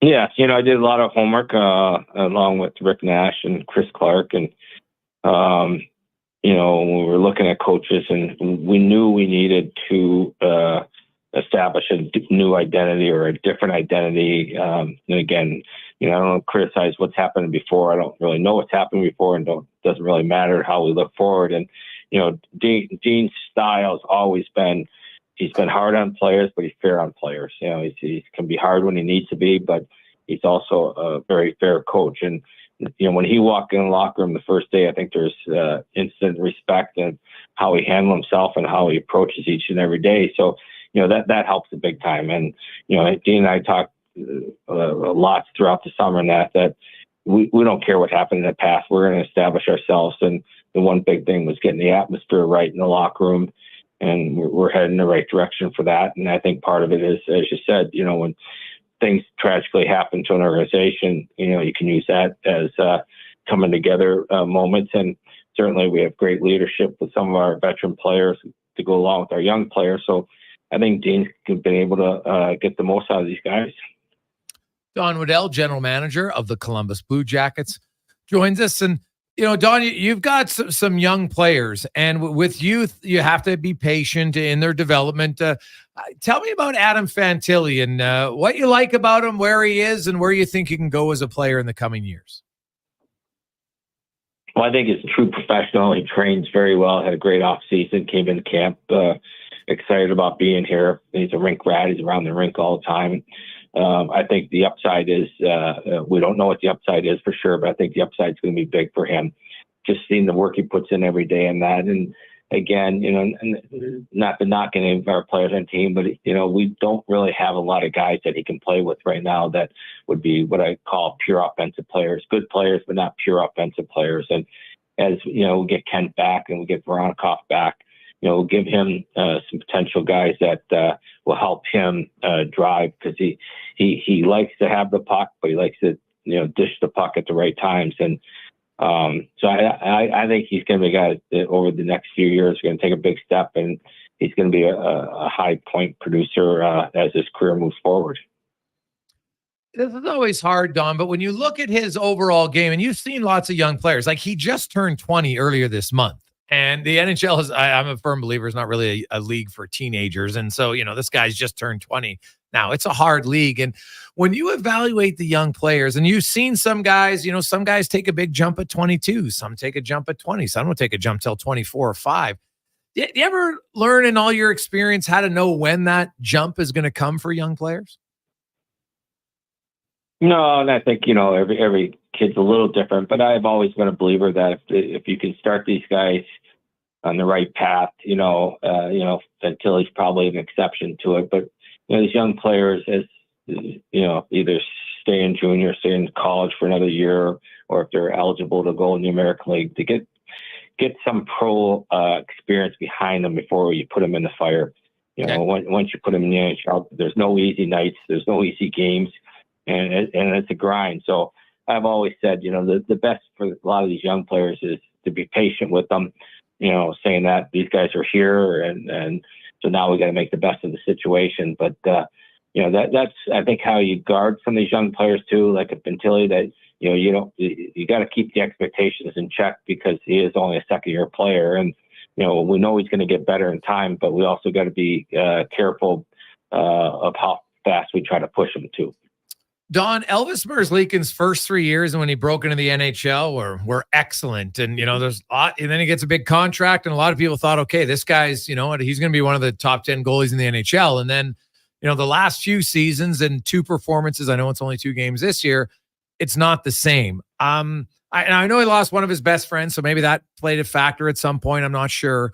But when you look at Merzlikins' game, where do you need to see improvement? What's kind of changed in his game? Because I don't think you just lose that ability.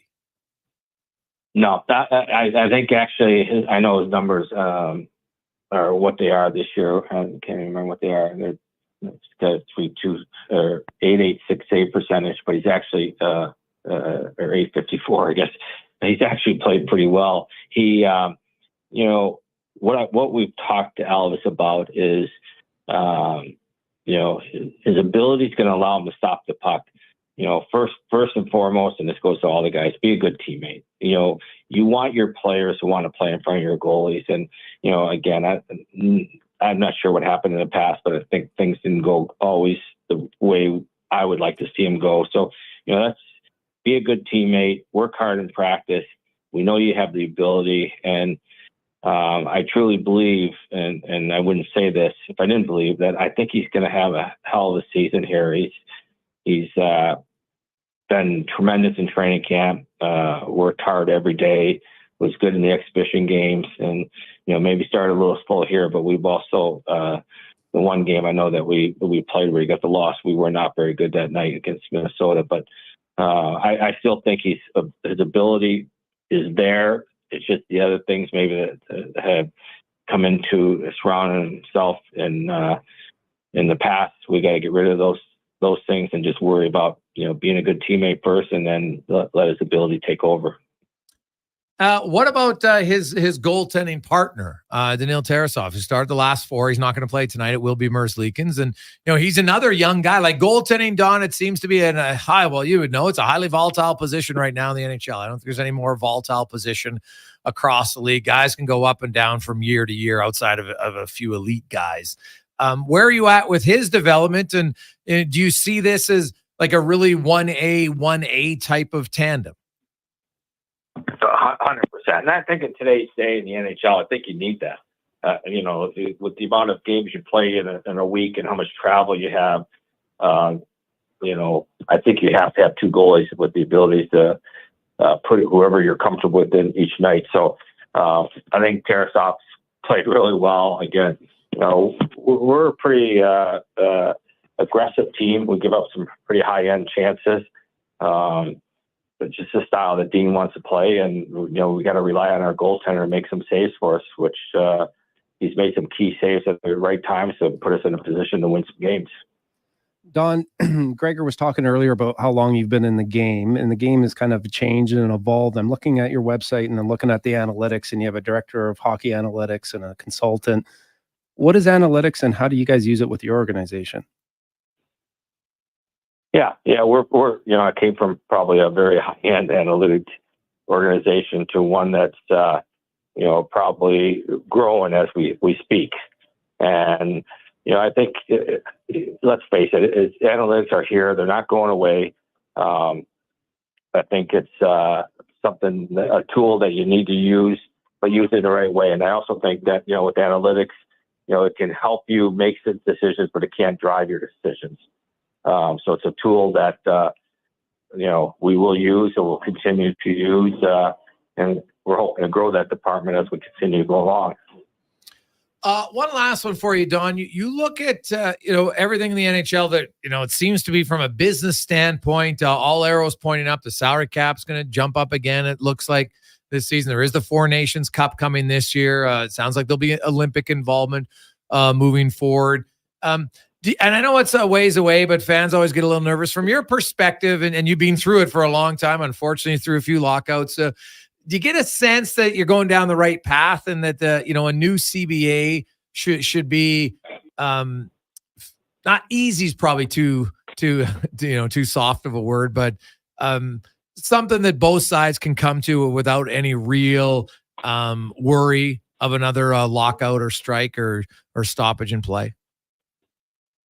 Yeah, I don't want to comment about the CBA, the league, and the PA will take care of that. But, from a business standpoint, I think, it's showing the revenues are growing around the league and, the business model is working. So if we can continue on that path, I think the sport's in a great position moving forward. And now you've been in Columbus for a while, Don. You've been in a few other markets. Columbus is quietly, they might not have the biggest number of fans, but they've got a real loyal fan base. What's been your impression in Columbus and how you can kind of push? Because it's been an organization that's been around for almost 25 years without a ton of success, yet they've still got a pretty good fan base. How do you take it to that next level? And where do you think Columbus can grow as a market as you become maybe more of a competitive team? Yeah, no, the fans have been great. First of all, it starts with our ownership. Our ownership's great here in Columbus, very supportive of not only the team, but the community. So, they're all like any market, they're hungry for wins. So if we can, in time, get this thing going in the right direction, I think the fan support's going to be tremendous. And lastly, when you say get it going in the right direction, you obviously have a plan, Don. It's not, everybody wishes you could speed it up, but it's hard to speed up the plan. And you saw it in Carolina. You went from a team that wasn't very successful to a dominant team year after year. And while you didn't get to the cup, you became a really strong franchise. How do you have to make that happen in Columbus? What are the key steps to get there?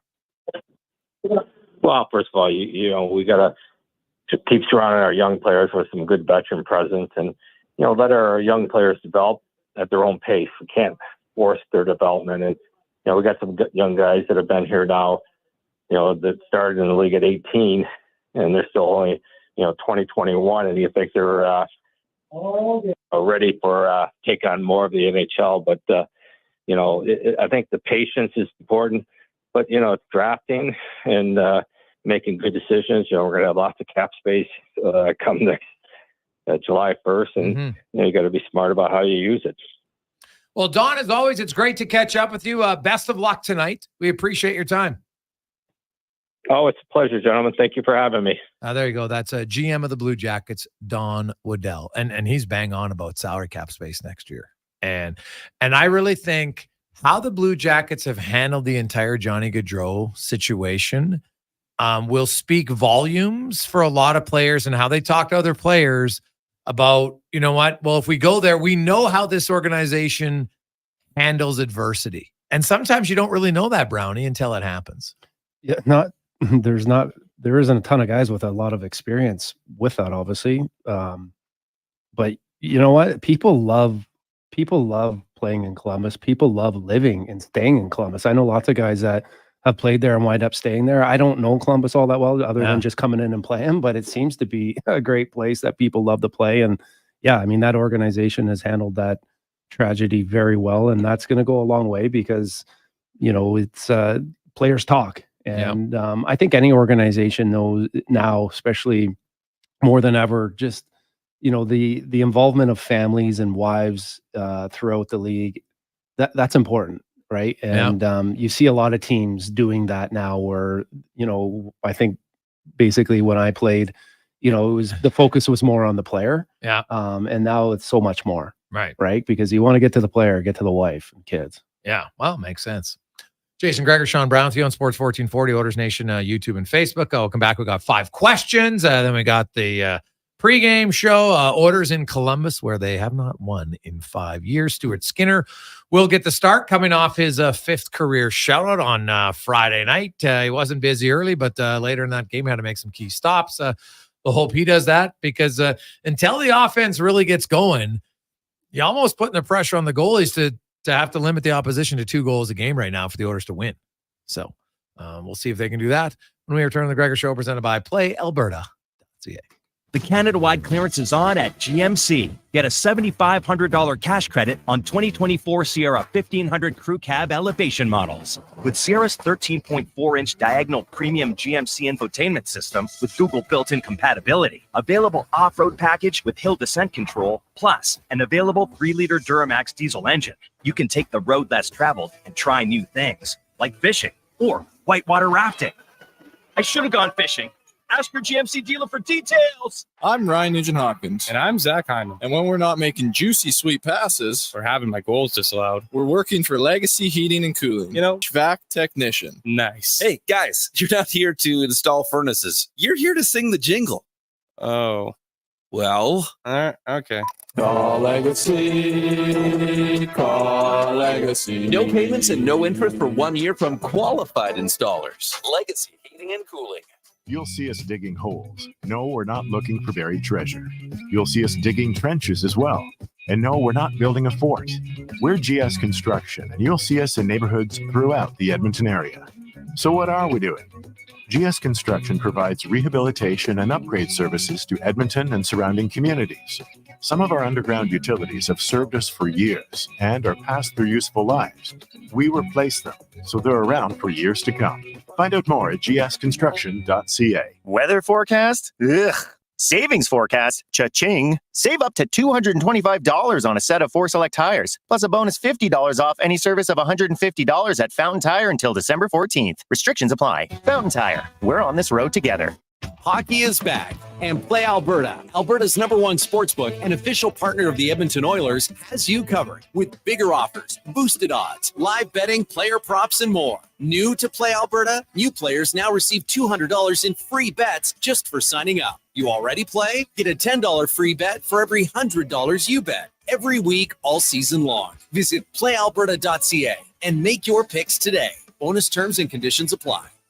Gateway Toyota treats us like we're precious gems. Because that's what we are. Every vehicle purchased from Gateway Toyota includes enrollment into their GEM program. It stands for Gateway Exclusive Membership. And it gives you 5-year access to over $2,500 in benefits. Free oil changes. Free tire and windshield repair. Free car washes. Even an annual detailing. You'll also get special discounts, trade-in bonuses, and referral rewards. I feel like a gem.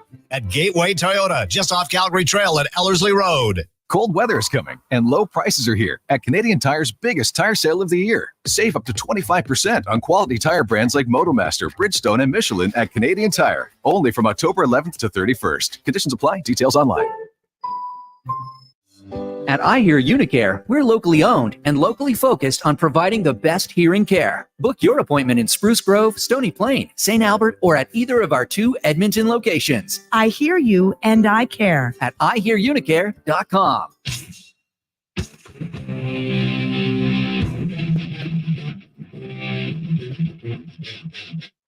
Portions of this hour brought to you by Culligan. For all your residential water needs, your local water treatment company, more than just big bottles, Culligan.com. Look good, feel good, play good. It's the Jason Gregor Show. Thanks for listening to Sports 1440. Presented by PlayAlberta.ca, Alberta's only regulated online gambling website.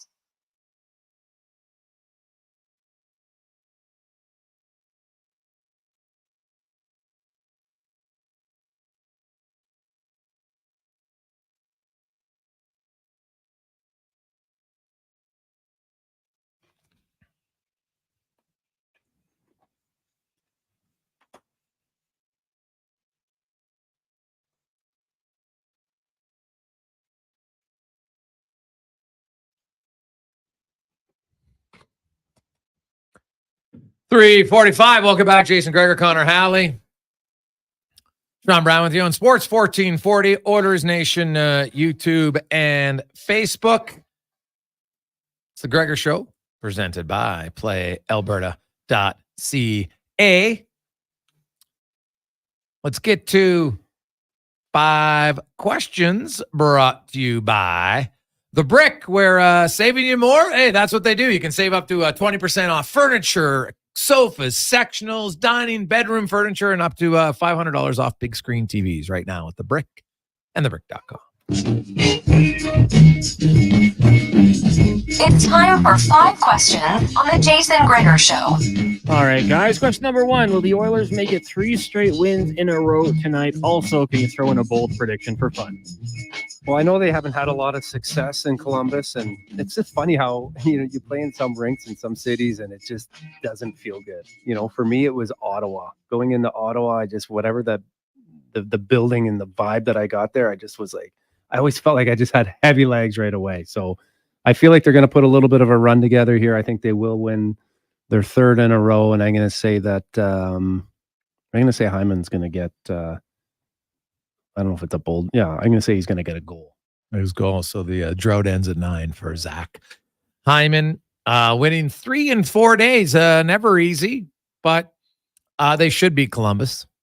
Don Waddell just told us, man, he goes, hey, surprised to be putting it lightly on how much offense they're having right now. So this is a team that, now maybe tonight their offense continues to roll. We'll see. But Edmonton has been pretty good. You look at their last 6 periods outside of the first period in Detroit, they really stymied the opposition, didn't give up very much at all. So now Columbus plays hard under Dean Evison. Watch them. They attack all over the ice, and we'll see how Edmonton handles it. But I think if, how they played in that 3rd period should give them a little bit of a boost. They got some goals. They got a big win. You saw Draisaitl's reaction. Like, look at his overtime reaction in that game compared to his overtime reaction against Philadelphia. Did you see that goal? He knocked that out of the air in his backhand. That's what I thought too. Yeah. That's why we got that reaction. The fact that he loved the pass from Ekholm, right? But it was a sauce pass in the air. Yeah, So I'm sure it was in the air too. Yeah, I'm sure he loved the fact he's seen them, but that wasn't an easy backdoor tap in. It's not even easy on your backhand to redirect that. Never mind out of the air. Yeah. So I'm going to say actually that Zach Hyman picks up his first ever assist against Columbus. Zach Hyman has 198 career NHL assists, none of them against the Blue Jackets. He's got assists against every team in the league except Columbus. So my bold prediction is he gets his first ever career assist against the Blue Jackets tonight. Question number 2. The Elks had their end of season availability today. So what do you guys think? Will Trey Ford be back with the green and gold next season? Oof. Yeah. It better be. He better, like, if it isn't, what a disaster. So I'm going to err on the Elks doing the right thing and hiring the right people and keeping the right quarterback. I think it all happens. Yeah, it's going to come down to Trey, is it not? Like, it's But no, but it comes down who's here, right? If you don't, if you bring back Jackson and Simon, I don't think he comes back. That's just my gut. Yeah. And I would agree. I think, I think there has to be a change for him to feel like he's going to feel valued and get an opportunity for him to come back. Question number 3. In the last few days, we've seen walk-off home runs, Hail Marys, even a rouge to win a football game. What do you guys think is the most exciting single play in sports? Ooh, that's a good, most exciting single play in sports. Well, I guess it's got to be in, like, what's bigger, walk-off home run or an overtime goal? God.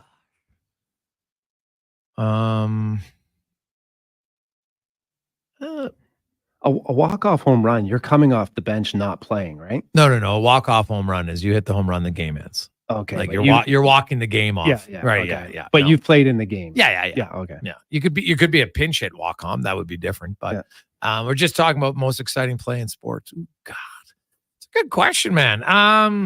Well, anything that I guess ends the game, so that's hard. But I would say, yeah, it's hard to beat a home run, man. It's because the anticipation, like, it goes off the bat, and then you've got the trot around the bases. So I'm probably going with the game-winning home run. I think so too. I mean, especially in the World Series or anything in a big stage like that. But yeah, when you think back when Joe Carter, hit that home run for the Jays there, like, I mean, or what's his name, Joey Bats there, Batista. And just watching them, I love the trot and I love the the way they run and the different bat flips and stuff like that. It's it is pretty cool. And honorable mention to in basketball, Kawhi's 3-pointer to beat the Sixers. Oh, always going to remember that one. Question number 4 for you guys. We saw Dwayne Wade get his statue yesterday down in Miami, and safe to say it wasn't great. We've seen this in the past with Ronaldo. Sean Taylor with the Commanders organization was pretty brutal. On the flip side, who do you think has the best statue in sports? Oh, Pittsburgh Pirates. Go out to the Pittsburgh, and they've got Clemente, and they're unbelievable. They're the best. They're huge. They look good. Those are the best ones I've seen personally up front. I know you guys just showed me the Dwayne Wade one. Oh my goodness, that one is terrible. But yeah, I'm going the Pirates. That is fun. What did he say? How does he feel about that statue? Did anyone? I think he took it in stride. Like, it wasn't as bad as Beckham, getting punked, but I think he kind of had to take it in stride. Yeah. Yeah. That was funny. I'm going to go with when we were in Boston, they were by the old Boston Garden there, and they had the Bobby Orr flying through the air. I think everyone's seen that photo or has that photo signed. That's kind of a cool one. And my final question for you guys today was on this day back in 2001, Donnie Darko was released. Didn't have too much success at the box office, brought in 7.5, was made for 4.5 mil, but did become kind of a cult classic. So for you guys, when it comes to that genre, the cult classics, do you have a favorite? I'll just go with Scarface with Al Pacino. That was always kind of, that's a great movie, great show. Is it a cult classic? No.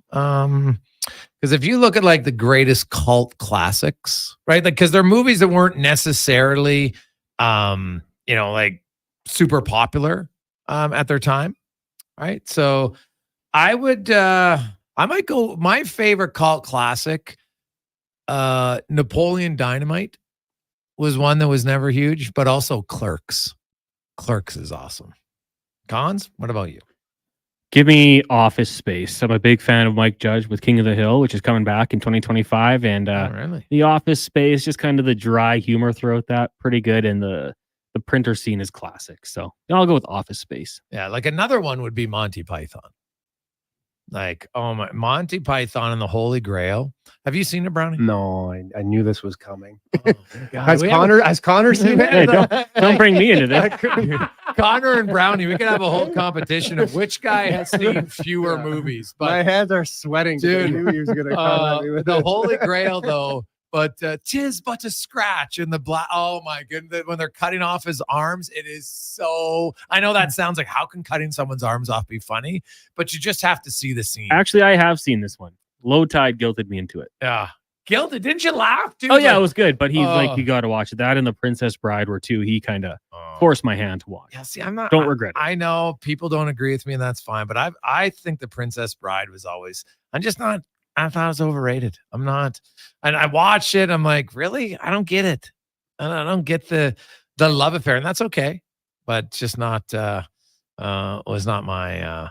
I never loved it as much as many others. Like I know for some, The Big Lebowski is another one that you put in the cult classics.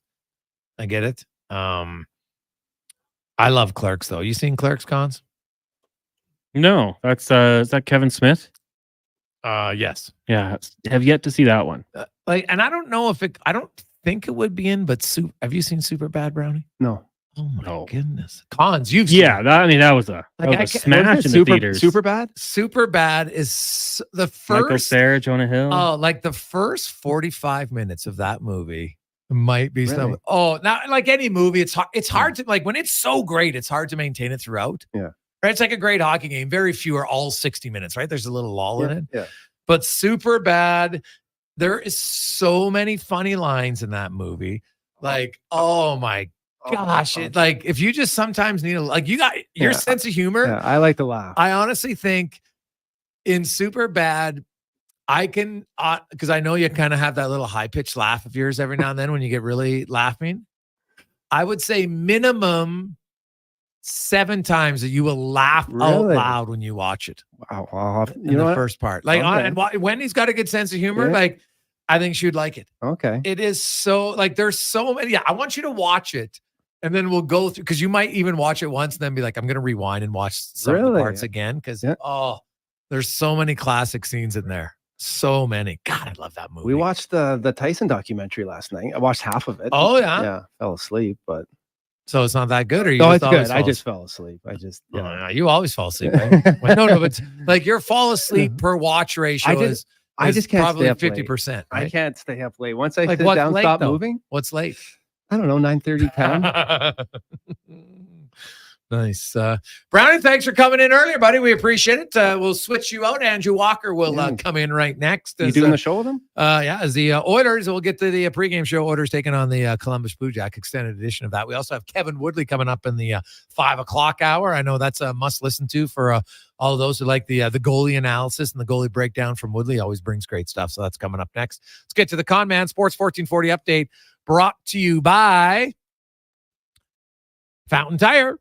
Stop in at Fountain Tire right now. And guess what? You're probably thinking, I got to change my tires. I don't know where I'm going to put them. Well, guess what? You can store them at Fountain Tire.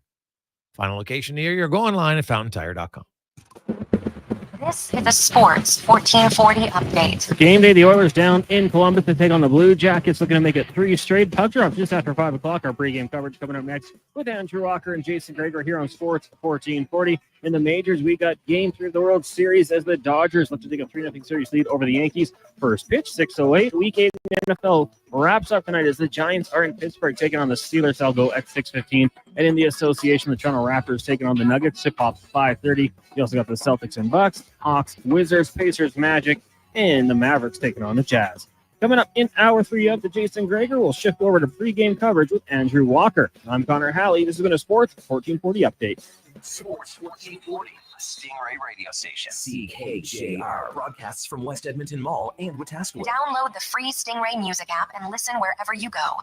A premier hockey solution with a clear path for long-term development is proud to be entering its 8th season of independent borderless hockey, featuring provincial and cross-province competition with showcase-style regular season gameplay and a strong commitment to individual skill development. It's an attractive option for those seeking family life balance. The Hockey Super League offers opportunities for both male and female athletes born between 2012 and 2017. Visit hockeysuperleague.com for more information. Some things just work together. Sticks and pucks, cleats and AstroTurf. Your love for the game and Papa John's passion for better ingredients. Better pizza. Nothing pairs with the game like Papa John's. Crafted with signature sauce, toppings, and original fresh dough. They're the champion of pizza. And now you're the champion of winning deals. Just order at papajohns.ca. Use promo code SPORTS20 and score 20% off any regular menu price order. Better ingredients, better pizza. Papa John's. That's Sports20. Need a truck? Want a great deal on a truck? Get into Wolf GMC Buick. It's GMC's Canada-wide clearance. Take advantage of 0% financing on Sierra half-tons. Oh, and guess what? GMC employee pricing is back on all in-stock 2024 Sierra HDs and Yukons. That means thousands of dollars in savings on GMC Sierra 3/4 ton and 1 ton. Also thousands off the industry-leading SUV, the GMC Yukon.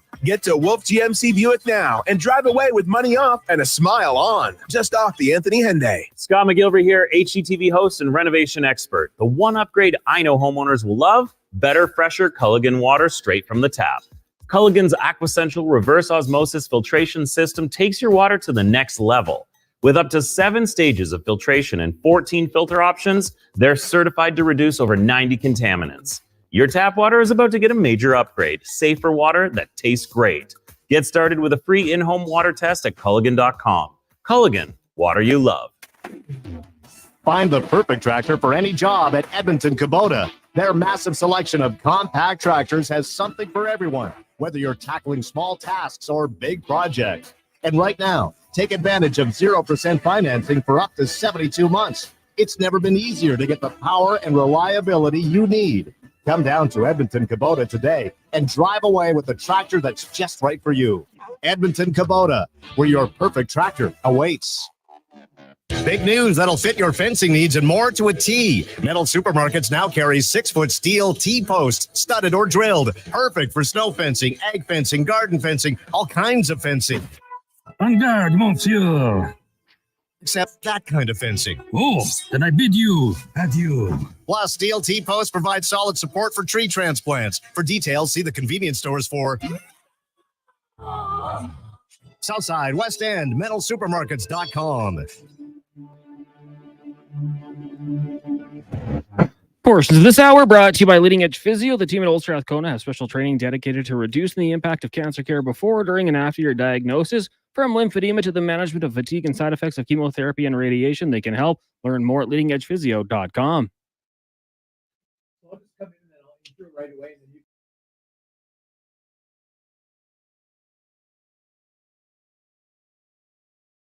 For a huge selection of new and used vehicles. Check them out today.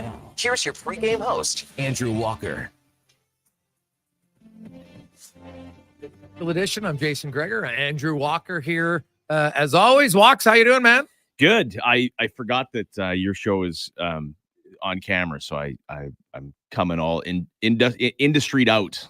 Oh, buddy, work clothes, work boots, but that's why I connect with the Edmonton listeners. I was just going to say, very Edmonton. Collar, very Edmonton. Yeah. There's nothing wrong with that at all. Hey, get your lunch pail, put on your helmet, get your work boots, and go win a game in Columbus, right? Well, and really, that might be the reason why Columbus. It's funny when you look at teams. The last 3 seasons, the Oilers are 8th best record in the NHL overall. There's the 2nd highest scoring road team in the NHL. Columbus is like the 27th best team in the league. They're 31st in goals against at home ice. Yet the Oilers are 0-3. They haven't won in Columbus since 2019. And when you talk about kind of lunch pail, Columbus kind of has a we work hard mentality, and it's been successful. And we just had Don Waddell on. Don Waddell even admits, it goes, well, surprise would be an understatement when I asked him about all the offense they've had. They're the 5th highest scoring team in the league right now. And he's like, obviously doesn't sound like it's sustainable by any stretch, but it is interesting how far hard work can take you sometimes when you're dedicated. And I think the the win one for Johnny has never meant more than it has for a team this year. Yeah, I think so. Like, they got a lot of players that I really like and I've liked for a couple of years. And so they got off to this nice little start.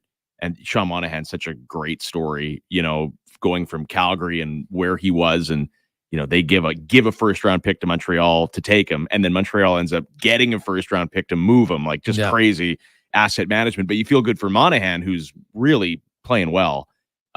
So you look at their good start and is this just kind of the fruits of, like Chinnikov and Sillinger and March, like these are all pretty good players, or is it kind of a bit of a placebo effect? Like, obviously, the Oilers weren't overly focused in their preseason and their first few games.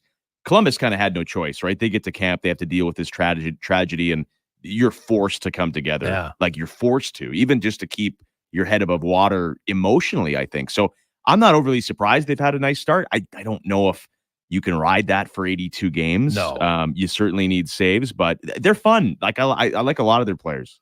Well, then you throw in Boone Jenner's out, and now Ken Johnson's out with a shoulder injury. So, you know what? And he was a point-a-game player, or 1.25 points per game. Granted, small sample size, but still, that's a guy who's producing, and now he's out of the lineup. And who's healthy, though, is Rowensky's healthy, and he hasn't been healthy for years. Yeah, and he's a hell of a player. For my money, he's probably he's taken over that mantle to me. Is maybe the most underrated player in the game. I know people said that about Forsberg for years, but he's not underrated anymore. Everybody knows how good he is. Yeah. Rowensky's that guy for me. Yeah. Well, he's very special to watch and how he moves the puck, right? And his skating ability is excellent. Like, he's not on the Cale Makar skating. I'm not sure there is anybody, especially walking the blue line, but Werenski's ability to consistently move the puck tape to tape is undervalued maybe by some people. And Christensen, I think, has been a big surprise. He's playing top 4 minutes on their blue line for them. I don't think anybody had that happening, but good for him. The lineup tonight for the Oilers, Chris Knoblauch, he finished a game in Detroit yesterday where he put his two big guns together because, the Oilers offense continued to struggle, although not struggle to create chances, just struggle to score. And so he put Draisaitl and McDavid together. And it worked. They ended up tying the game and then winning it 4-on-4. But he's going to start with how he started in Detroit. McDavid on his own line, Draisaitl on their own line. I actually didn't mind Putt Colson's game again. Like, he's not getting any finish, but I don't mind him. Edmonton just can't have another first period like they did in Detroit and hope to want to win. It's not a recipe for success. But the 2 periods after and the 3 periods prior, like that Pittsburgh game, was maybe the most dominant game I've seen by the Oilers in a while. And so we'll see what they do against Columbus, who's maybe playing with a lot of heart and a lot of energy, but not necessarily a lot of skill. Yeah, and I would agree with you there. I think people, I guess I get it. It's something to talk about. I think we flip out and overanalyze sometimes the line combinations and matchups. Yes. Like, right? Just because you play a period and it's not really there, and so Chris Knoblauch changes it up. And you don't have to look at it like it's some big failure. It's like you're trying to play everybody with everybody. It's the first, 15% of the season, right? And this, even though I've liked their game. I've liked their game the last 4 games. Yes. But even though they dominated Pittsburgh, that natural scoring touch that we're used to seeing, it kind of still wasn't there. The Pittsburgh game, right? They had 50 shots and ended up with 4 goals. Like that was a game probably midway through last year where the Oilers probably throw an 8, right? Like, that's how it felt to me. So, Hyman still hasn't scored, but the big cure-all is winning, right? Like, last year I was looking at Hyman's game log, and I think at this juncture of the season, he was off to a great start offensively. One of the only guys. He was, 9 points, I think, in the first 8-9 games, but they had 2 wins, right? Like, I think, the team right now is finding their game, and Hyman's not scoring, but to him, I think right now the winning's the most important thing. And that screen he had yesterday, he was a big part of the win on the Bouchard tying goal, right? It's not just about the pucks will go in eventually. And there's a lot of guys looking, Adam Henrique had 24 goals last year. He hasn't scored yet. Arvidsson hasn't scored yet. Yeah. They've just struggled to score. So you got to shore up your game in all the other areas. And I think we've seen that over the last 2 weeks. Well, the Oilers are winning lately because of their defense and goaltending. Right? Like, if you eliminate the first game where everybody was terrible, there's not one player you can take from that 6-0 game and be like, oh, really liked his game. There wasn't any. And since then, Skinner has got a .915 save percentage, a 2.38 goals against. We saw Calvin Pickard, first period, and then that save he made in the second period when it was 1-1, that was massive. Huge save. And the one on DeBrincat, right? Yes, DeBrincat. Yeah. And, Skinner earned his shutout, the save he made on Malkin after that gross giveaway right in front of the net, right, in the low slot. So their goalies have been well. They don't give up a ton of shots. I think they're first or second in shots against per game. Their penalty kill is obviously still a work in progress, no question. And really, you look at the Jets, they're undefeated. But look at their special teams. It's unbelievable. And then the Oilers are, they're 4-4-1 now. But their special teams are still dreadful. Like, it's funny, their power play right now, when the Oilers were getting a power play last year, you would just, they're probably going to score. Auto goal. Yeah. Like, and if they didn't score, you're like, oh, geez, can't believe they didn't score. Then they'll score the next one. Now it's like, geez, are they going to get a good scoring chance? Like, they don't gain a lot of momentum even from their power play right now. Well, and the best part of when they're rolling, like when the power play is rolling, is that the other team is forced to change how they play. Yeah. Because they know that, like, if you take a penalty, you may as well just be shooting in your own net, right? And so it's almost it's like in baseball. It's like there's stolen bases, but the threat of speed is just as big as the actual counting stat of stolen bases. And that's when the other power play is going, teams can't dig in, they can't reach, they got to be so careful because the scoreboard will tell if you take a penalty. So the Oilers aren't there yet, right? And they're a good team, a very good team. And when their special teams are humming, that's what makes them a great team. Jason Gregor, Andrew Walker with you on Sports 1440, 833-401-1440, 833-401-1440. Oilers are in Columbus tonight to take on the Blue Jackets. Stuart Skinner will get the start in goal. You got your, is it your keys to the game, Walks? Well, let's talk about the matchups. Okay. That's what it is. For Napa Auto Parts, for all your automotive needs, go to your trusted experts in high-quality parts, tools, equipment, and more. That's Napa Know-How. I wanted to kind of make this conversation about Skinner. I kind of had it in my notes. I wanted to talk about him, and then I heard the top of your show today talking about Stuart Skinner. I thought it was a perfect tie-in. It's just, and I don't want to appeal to like this lowest common denominator thing, right? Like you said, and I agree. People are going to complain. And if you get your show topics or whatever from, Twitter, it's just always going to be, I can't believe people are thinking this. But I do, with Stuart Skinner, I just think there's this kind of hypocritical thing that a lot of people do, and me included sometimes, right? We are so fast to judge Darnell Nurse, and we always make his salary a part of it, right? It's like, even if he plays well, but he's not playing up to, he's not making as much as all these other, Charlie McAvoy makes less, blah, blah, blah. We've heard it before. I'm here for a Darnell Nurse redemption tour this year. But Stuart Skinner, like, he's making 2.6. So how does, they pay less than 4 for their goaltending tandem, which is what you absolutely need on a team that you have no choice but to be top heavy here over the next few years. So, like, I feel like people expect so much of Stuart Skinner, and yet, he comes in at this, and I get it. Like, it doesn't matter what your salary is. You allow a bad goal, you're, going to have people barking at you. But, he's 25 or sub 25.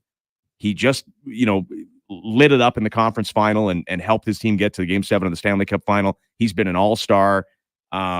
Again, making no money. Like, what do we expect right now? I think Stuart Skinner is a real positive storyline for this team, not the other way around. Oh, yeah. Like, Stuart Skinner, in his last 5 games, there's one shot that people didn't like. And Stu Skinner himself said, yeah, you know what? He read it off of Duchesne's stick wrong. He thought it was going to go high, and then it went low glove.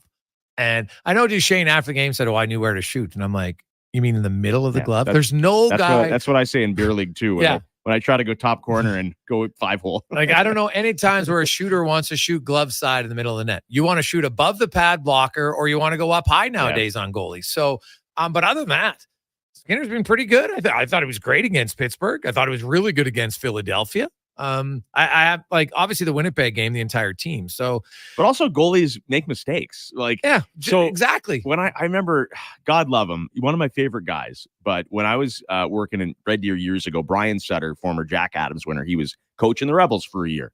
Yep. And he kind of had that Keenan thing where he didn't. I get it. He didn't understand goalies, so he hated goalies, right? and I remember. So James Reimer was the goalie there at the time, who's had a wonderful career as a 4th-round pick. And the team was no good, like at all. I think they won like 20 games that year. It was awful. And they went down to Calgary, and the Hitmen had this loaded for Bear Memorial Cup type of team, and the Rebels lost 1-0. And Reimer must have made 56 saves. Right. And then I remember in Brian Sutter's post game, it was like, I didn't like the goal. And you're like, man, like, come on. I didn't like the goal. Like your goalie is a lot, like your goalie makes mistakes just like any other player makes mistakes. The difference is, if you turn over a puck in the corner, it might not end up in the back of your net. If you're a goalie and you make one mistake, it is a goal, and everyone's looking at you like it's a tough position. It's a tough position. Yep. Oh, and we can't expect perfection all the time. No, and I do find that one bad goal gets about 10 to 20 times more talk than one great save. Right, because you're supposed to stop the puck. Yeah. Yeah. And like Skinner. Well, I heard people complaining about, and now I'm doing this. I heard this. I heard people complaining about the Aho goal in overtime the other night. It's like, man, what? Just a rocket off the bar, right? But, to me, anybody who complains about that goal, I'm just like, well, there's not even a point to respond to them because you're not going to help. I compare it like a year ago, 1 year ago. Remember the conversations that I'm sure you guys were having about the goaltending. It's like, what are they going to do? Like I told this story to Donovan, when we started doing the pregame show. At that point, you're 2-9-1. You cannot get a save. Like, it wasn't all Jay Woodcroft. You could not get a save. Mm-hmm. Jack Campbell was a dead man walking, and Skinner just like had all the opportunity and couldn't grasp it. But he was also 23, right? Yeah. And I remember like there was on the ticker, it's like Antti-Ranta's on waivers, and I remember being like, oh, like I wonder, and I'm like, what am I talking about? Antti-Ranta? Like, what are we doing here? These guys need to make a save, and they figured it out. And Skinner ended up having a all-star type of season. Good for him. But given where we are right now compared to a very short 365 days ago, it's just night and day. So you need to keep perspective. That's what's well said. I think, Stuart Skinner, it's his rookie year in the playoffs, and he didn't have a great rookie playoff. So I always try to tell people, go look at McDavid's first year in the playoffs. It wasn't dominant. I can give you way more players that first time, whether they're a rookie or it's year 5 in the league, their first time in the postseason for some is a challenge because it's unlike anything they faced before. And then he has a tough start, a few games, but Stuart Skinner, and I outlined all the numbers, under Chris Knobloch last year, Stuart Skinner had the most wins. He was top 7 in save percentage, goals against average, and expected save percentage. I'm not sure what else you can want for a goalie in his second season in the National Hockey League. And still people are like, well, they're not a great defensive team. And I'm like, well, we're a pretty good defensive team overall. And Stuart Skinner's numbers reflected that. And I get the first game was awful, and there was lots of excitement, and everybody, the captain's telling everyone how they got to have a good start. And then they had basically the worst start you can even imagine. And turns out Winnipeg's pretty good, right? Yeah. Like they're ready to play. And again, Skinner makes $2.6 million, right? If we're going to criticize guys for, making too much, you got to give a guys points for making too little. Yeah. I think anyway. Well, he doesn't. He's definitely not overpaid. Right. And you could argue he's underpaid, but he's in a good, and he's got 2 years left on his deal. So the Oilers got to make hay. Like when people talk, well, the Oilers don't have any value contracts. I'm like, what? Stuart Skinner's a really value contract on this team. Evan Bouchard this season is a massive value contract on this team. So yeah, they still have some value contracts. And Leon Draisaitl this year is a value contract at $8.5 million. So they have some. Yeah, it's just, pressure gets these conversations going because you're with McDavid, with Bouchard and Draisaitl. You are what? You're still less than, what's the total number on that? It's going to go up exponentially. Yeah, it's going to be right? like between the three of them, might be close to $40 million probably. Yeah. And right now, I think it's 21 or something like that. Yeah, well, McDavid 20, it's 24.3. 24. Yeah. 24.3. I mean, that's it's going to be a big difference from this season to the next. But that you can say that about a lot of other teams too, right? And we'll find out where the Oilers go. Interesting thing is if they get a victory tonight, they'll be 5-4-1. And the last 10 teams who lost the Stanley Cup final, they averaged out of the gate 5-4-1. It's not a pace that would put you into the playoffs because it would put you just shy at around 89 points, 90 points. But when you look at all those teams, 8 out of the 10 made it. The one team that didn't was Montreal. And most people knew that Montreal was kind of like that outlier. They had that Cinderella run in 21, right? They finished 4th in the Canadian division and managed to go all the way to the Stanley Cup final. And it was one of those super hot years that we've seen in the NHL where that kind of Cinderella team does it, and then they're not to be heard from for quite a while. But the rest, usually they're pretty good, and I expect the Oilers to be good. But I do want to ask you one thing, Walks, about the second pair right defense. It is going to be Stetcher again tonight. Hopefully they actually play them there.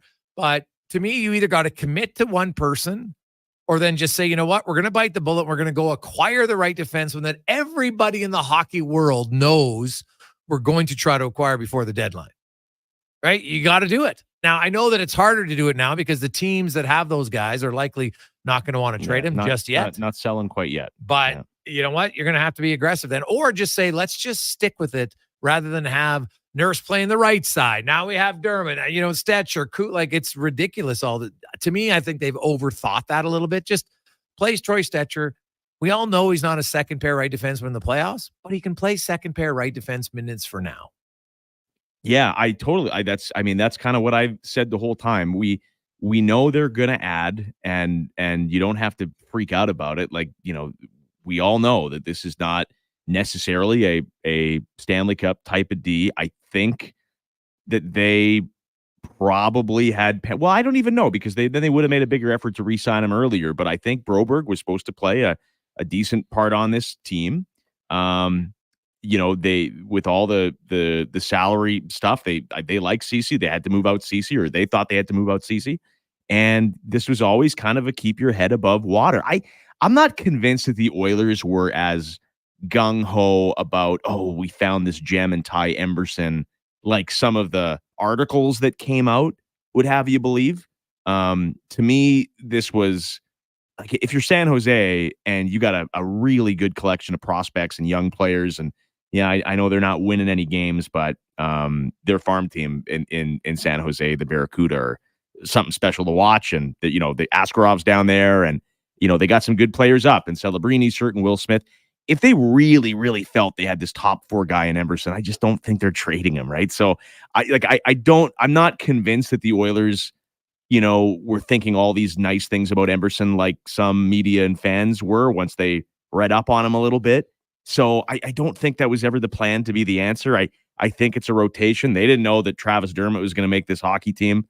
I think they probably thought Josh Brown was going to make it. So you're just getting through, right? Like, they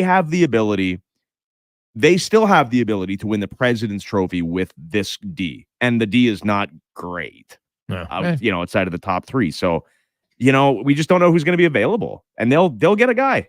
They just will. They might get 2. We'll see. A lot of text flying in, 833-401-1440. Hey, guys, I'm a little worried about the top 4 right D and the number 6. Hopefully they get something better, or Emberson reaches his potential sooner than later. Am I wrong? I seem a little worried that McDavid looks burnt out the last 2 seasons. What do you think? Well, keep in mind, McDavid had a really slow start last year, too. Now, granted, he did get banged up and missed a few games, right? Yeah. But high standard, man. Yeah, high standards. He does have high standards, but he is right that we haven't had a game, and maybe we took it. I never took it for granted, but McDavid would have games where it was like every shift or every second shift, you were just like, see that? Did you see that? Oh, geez, he's at 10. And we definitely haven't had a game. I'm not sure. Maybe one period where we've had McDavid like on that level where the other team is like, oh my God, I got to go out against him again. Right. And so I think it is fair to say he's not at his high level. Totally fair. Yeah. And a big part of that too is some of those games, he has a little space to move, and he'll have 4 power play assists, right? Like, the power play has just not been there yet. That's a huge, 150 points. He's getting half of those in the power play, right? Like that's kind of how his career has gone. So it's a huge part of it. Until the Oilers power play clicks like it has in each of the last 3, 4, 5 seasons, like the numbers are going to be a little underwhelming for some of these guys. Yeah, you're not. Yeah. It's hard to put up a lot of points if you're not scoring on the power play. Ask most third line players, right? So now when your top guys aren't doing it, we will see. 422. When we return, Landon Ferraro, the pregame show regular analyst, joins us here. Andrew Walker, Jason Gregor, Connor Halley with you on Sports 1440. Oilers Nation, YouTube and Facebook, and X as we get you set for the Oilers and the Blue Jackets. Pre-matchups are brought to you by Napa Auto Parts. For all your automotive needs, go to your trusted experts in high-quality parts, tools, equipment, and more. That's Napa know-how. In a world where every day is a battle against time, elements, and gravity, one ally has stood strong for over 50 years. Titan Supply. In the harshest conditions, against relentless deadlines and overwhelming tasks, they equip you and help keep you working safely. Lifting, digging, or hauling. Gear up for the everyday battle with Titan Supply. Still standing strong in Edmonton, Grand Prairie, Red Deer, and Calgary. Or online at titansupply.ca. Lift, dig, haul. Hi, folks. This is Big Al from Discount Diesel Parts. We carry a full line of heavy-duty diesel parts to cover all your engine needs. Heads, in-frame kits, fuel injectors, turbos, oil and water pumps, gasket kits, and so much more. Whether it's for highway trucks, heavy equipment, or farm machinery, we have it at a great price. You can reach us at 780-463-3111 or at discountdiesel.ca. And know that Discount Diesel's got the parts to get it done. Drive, pick, and win. All this month at Nisku Ford. Drive off in a brand new Ford with 0% financing or choose up to $24,000 in rebates. Then celebrate the season by picking your very own prize pumpkin from the Nisku Ford Pumpkin Patch. With every car purchase, new or used, you could plug TVs, gaming systems, AirPods, and more. Get all the prize details at niskuford.ca. Above expectations. What keeps Alberta business moving? It's pallets, whether you're shipping, manufacturing, or looking for in-house storage solutions. Hi, it's Andrew with the Pallet Recycler here in Edmonton, and we've been providing reliable, affordable, recycled, and custom pallets for local businesses for the past 30 years. Contact the Pallet Recycler at 825-474-1981 to find out why recycled pallets are the most cost-effective way to move and store your product. Learn about our recycling program as well at thepalletrecycler.ca. Are you an HVAC or refrigeration company stressed about meeting your customers' temporary refrigeration needs? No need to worry. The solution is easy. Think Easy Chill Rentals. For repair, maintenance, or even special events, Easy Chill Rentals guarantees you a no-hassle, short or long-term solution for your refrigeration needs. Easy Chill provides mobile walk-in coolers and freezers to customers all over Western Canada. For sales and rentals, don't sweat it, just chill. With Easy Chill Rentals, visit easychillrentals.com today. Hockey starts now. Baseball postseason is in full swing. And we've got Smash Mouth football on both sides of the border.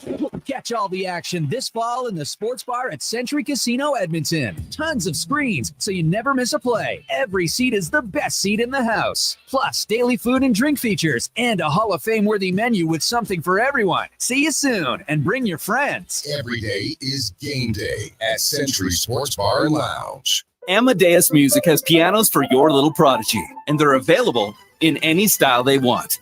But who says it has to be a piano? Amadeus Music has guitars and other stringed instruments too. And yep, Amadeus Music has lessons to help from beginner to pro. Yep, come on, you got it, little buddy. Nice! Amadeus Music's biggest sale of the year is on right now. Save big, no matter what you play or how you play it. Your masterpiece begins at Amadeus Music on Stony Plain Road and at amadeusmusic.ca. We got to spend a night in a castle. Then we visited a monastery where cured meat was invented. Our trips are never that cool. We spent half the week trying to hail a cab. You guys need to book with Network Travel. Make your next trip an unforgettable adventure with Edmonton's only travel agency with the network to connect you to the most amazing experiences. Network Travel. Learn more about our upcoming tours to Ireland, the South Pacific, Africa, and more at networktravel.ca.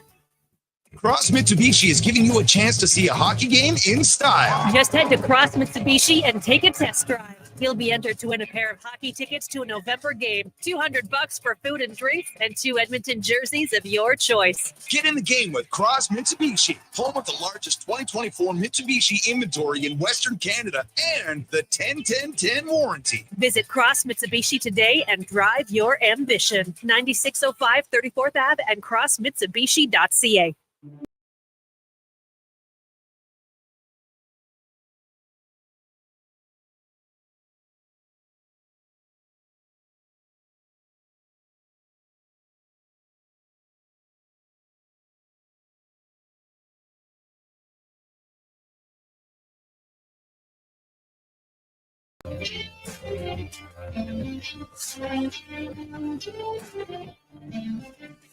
Hey, welcome back into the Sports 1440 studio. We are about 35 minutes away from the drop of the puck. It's the Edmonton Oilers visiting Columbus, taking on the Blue Jackets. I'm Andrew Walker, joined by Jason Gregor, Connor Halley in studio. After this last couple segments of the pregame show, it is back to the Jason Gregor Show, and we'll be back on the air with the postgame show immediately following the conclusion of Oilers and Blue Jackets, these early East Coast games. Cross Mitsubishi, visit today and drive your ambition. 9605 34th Ave and crossmitsubishi.ca. Okay, let's get to our game day analyst. He joins us on every pregame and postgame show. He is a former NHLer. Landon Ferraro spent some time with the Red Wings, the Bruins, the Minnesota Wild, doing a great job here for Honda Canada. Want an efficient power play? Meet Honda's 2025 Civic Accord and CR-V hybrids. Visit prairiehonda.ca. How you doing? I'm doing pretty good. I understand I'm kind of complaining to the wrong fan base here, but it's a little cold in Vancouver today. It's a little chilly when you walk down the seawall, yeah. Yeah, we're just not prepared for it. We're just not built the same. Yep, call in the National Guard, right? Exactly, and already getting the winter stuff out. It's just a little chill has kicked in. Landon Ferraro joins us here in the pregame show. So Greg's and I were talking about the Blue Jackets, and the Oilers, we could say, weren't necessarily ready to start this season. Like you dig into that as much as you want, but the Blue Jackets with the Gaudreau stuff, like I can only imagine, right? Like you had no choice but to like come together, and if there was any talk of what's going to galvanize the team or whatever, like you had no choice but to be ready to start the year, right? And I don't know how long it'll go on, but the start of the season, they're playing with a lot of energy, young players. They seem to be playing with a purpose. I maybe the Gaudreau thing factors into that, but they got to be pretty proud of, I think, how their team is doing so far.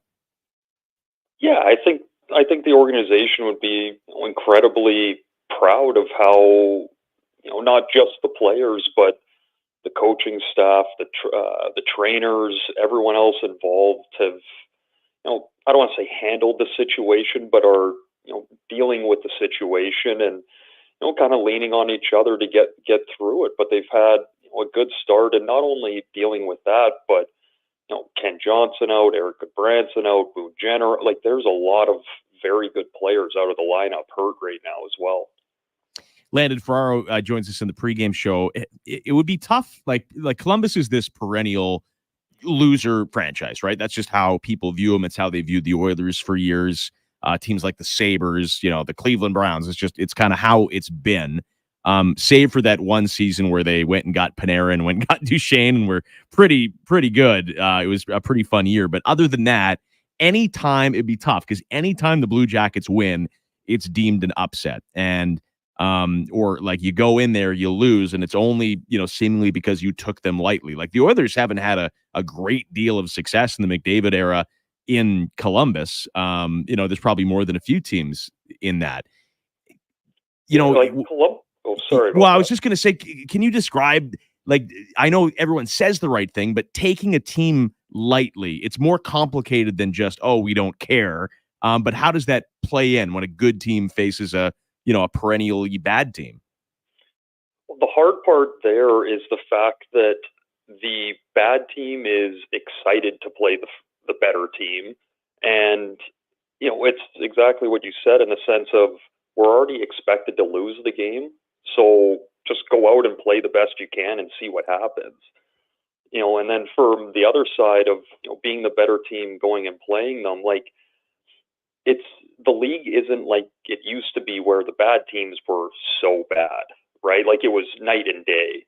Now, if your mind, like if you're mentally just a little bit out of it, like, I'll say the bad teams in the league, the guys, the bottom feeders a bit, like they can take advantage of that. The teams are good enough now that they can make you pay if you don't, respect who your opponent that night. And the issue becomes, all the passes start to be a little off because you're not mentally there. There might be a puck battle that, like, I don't want to put myself into that battle right now. Like, maybe I'll just poke a stick in. Like, it's all those things that start to add up that cause problems when you're playing a team that you're supposed to be beating pretty routinely. Landon Ferraro joins us in the pregame show. Landon, you look at the orders, and Knobloch did load up his guys in the third period, and it worked, but he's going back to the lines that started the game against Detroit, same lines that dominated Pittsburgh, and I think it's the right move to do it. There's so many guys we outlined at Hyman, Henrique, Arvidsson, that are struggling to score. Guys who have scored, on a pretty consistent basis, a 50, multiple 30 goals, 8-time 20-goal score, and none of them can score. When you have that many guys in a room, did that ever get talked about? Like, the guys try to do different things? Because, like, we've seen it when the Oilers had an empty net, they're trying everything in their power to force feed it to Hyman. But, like, how much does it impact the other guys when some of your regulars aren't scoring? It impacts them in the sense of you feel like, the first couple games, it's almost funny that like the guy, like Hyman's missing all the chances. Like, you're sitting there, you're like, you can't keep missing them. Like, one of them's going to go in, but as it starts to drag on, where you run into a bit of problem is trying to get that person going so much that you're now passing up a chance that you could have shot it, but you're like, well, if I can get it over to him, maybe he gets, I can get him going. Or the flip side of it is, as that drought keeps going, well, now you get a 2-on-1, maybe you don't pass it over when you should because you're like, oh, he's kind of snake bitten right now. Maybe I'll take the shot. Like, it just starts adding overthinking on both sides of it, really. Yeah, and that makes sense. And so, like, we know the whole adage is get one off your rear end or knee pad, and maybe it changes. And because there's, it's not like they're trying to score less. I'm sure it probably gets the other way, and you try to score more. Like, I'm sure when you play, you hit a funk sometimes or a slump. What do you remember? Like, what's the worst thing that goes through your mind when you're in a funk like that? Well, I mean, this might have been part of my problem as well, but I instantly got to, like, in my head, I'm like, you're terrible. Like, you're never going to score again. Like, you just missed another open net. It's real positive thinking. Yeah, just real good positive reinforcement to yourself. And you just start piling it on. But, like, it's so easy to get in your own head of, like, I know I'm a good player. I can do this, but it's just not going. Well, here's a good story, a quick one for you. Like, I was in a big slump to start season in Iowa, and McLean, who's now the head coach in Iowa, pulled me aside. He was just recently retired, and we were having a discussion. I said, well, like, yeah, but I've scored 25 plus in this league multiple times. Like, I just need to get going. And he told me something that I'll always remember. He said, it's really dangerous to remember how good you used to be. Ooh. Like, you have to figure out what's going to work right now. And I'm not saying that for Hyman. Like, he still has everything right there for him. Yeah. But you can't be so focused on, I did it in the past. What's the difference right now is the issue. Yeah. Right? Like, you need to figure out, what can I change? And in his case, I don't think he needs to change really anything. Like, he might be gripping his stick a little too tight. Like, Walks, we talked, the one where he cut across the net a couple games ago and just kind of jammed it into the pad instead of before, like, he would have made that power move all the way around and just put it in the empty net on the far side. Like, you start to grip a little too much.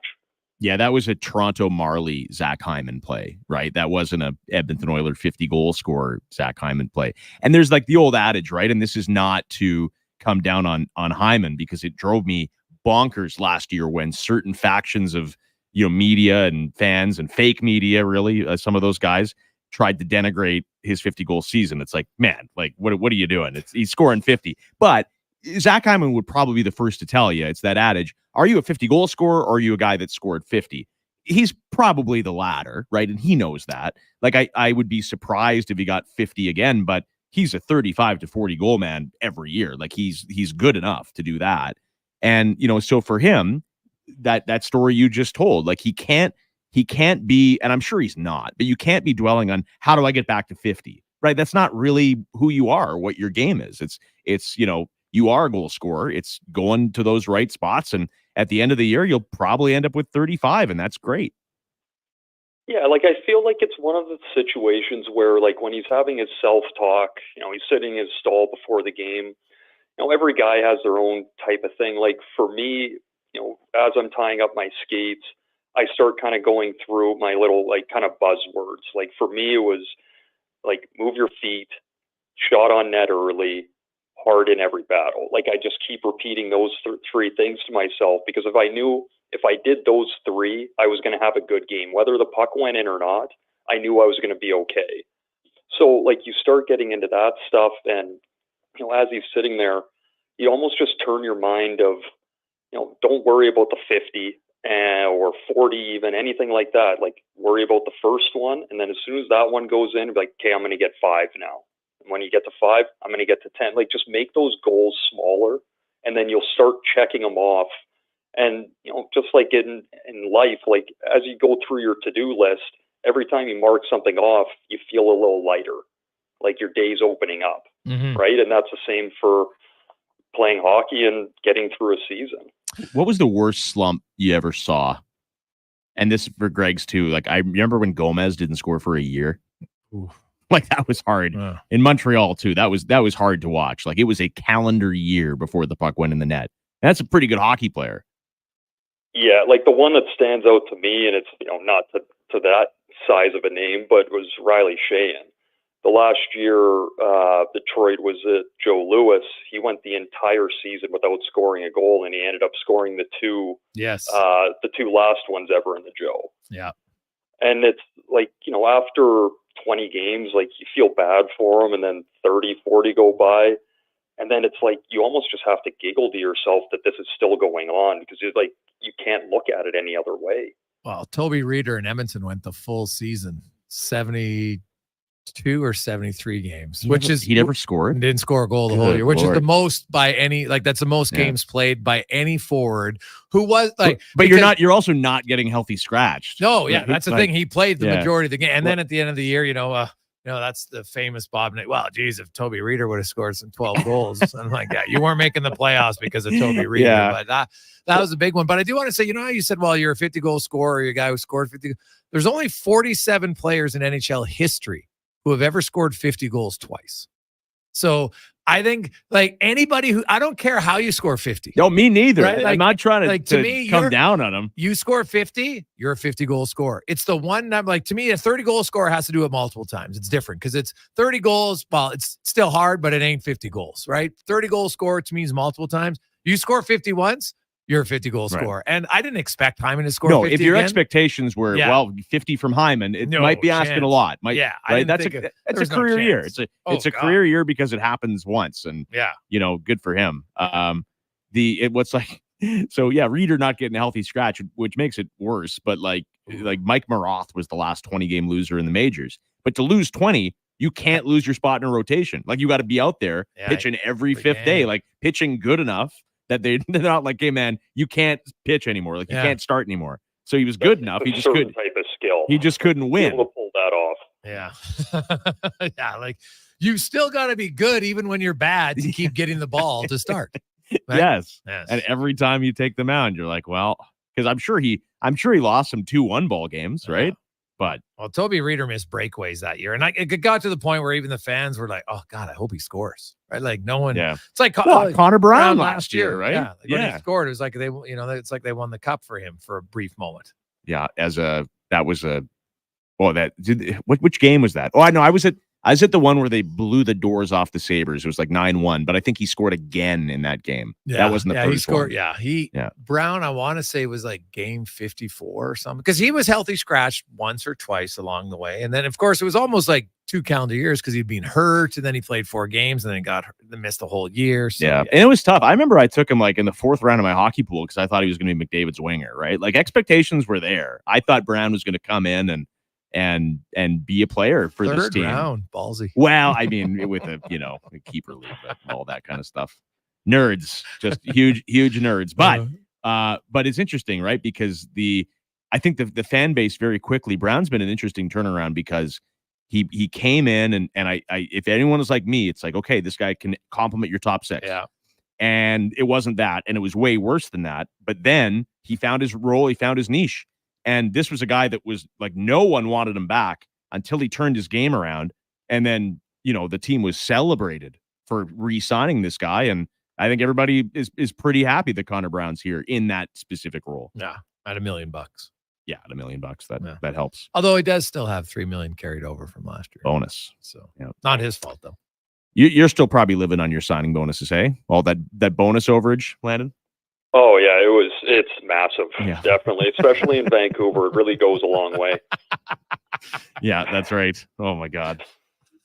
Yeah, I missed the real good ones by about 7 years. What is the average monthly rent in Vancouver right now? I was paying when I moved out of there in 2021. I was paying $3,000 for my place. That is a nice place, but ridiculous. In rent? Yeah, isn't that crazy? Like crazy. It is not real life. It's like make believe. God. Yeah, like if you want a 2-bedroom, you're 2-bedroom. Who are you? Are you like a sheik? Oh, I'm not living in it. Get up! I'm not doing that. Don't worry about me over here. I'm just trying to survive. Yeah. Hey man, thanks for this. We'll talk to you in the postgame show. Yeah, have a good one, guys. All right, Landon Ferraro. Could go longer, but we got 19 minutes and cram this all in, and then you got Oilers and Blue Jackets, and you got another hour of your show to do. Kevin Woodley, the goalie guru, joining us at 5 o'clock, and that is must tune in every week. He lives in Vancouver, doesn't he? Well, probably he lives in a van down by the river by Vancouver. I think is what it is. Yeah, Vancouver adjacent. Yeah. The stupid thing about my place is like I felt I was getting a good deal on it. Like that's the worst part. Yeah, no, it was bad, really bad. So the second, because Vancouver it's a weird city. It's toxic for sure, especially when it comes to sports, but it's beautiful, right? Like it is one of the more beautiful cities in the world. So, a lot of people want to live there. But the second I got let go from, media career there, like I could, like as beautiful as it is, I couldn't leave fast enough because it's like, well, your next job is probably not going to be in this town. So, why are you spending that much money to live? It's crazy. I don't know how people do it. I just don't know how people do it. Wow. I didn't know it was that expensive. Like I knew it was expensive, but holy, 1 bedroom, $3,000. Jeez. Yowzers. I mean, it was a nice place, but some of us just like the finer things, I guess so. Yeah. All right. It is the Cross Mitsubishi pregame show. 1 segment to go. Okay. Yeah. When we come back, it is over under for the River Cree Resort and Casino. I think I got a good one tonight. So 1-833-401-1440.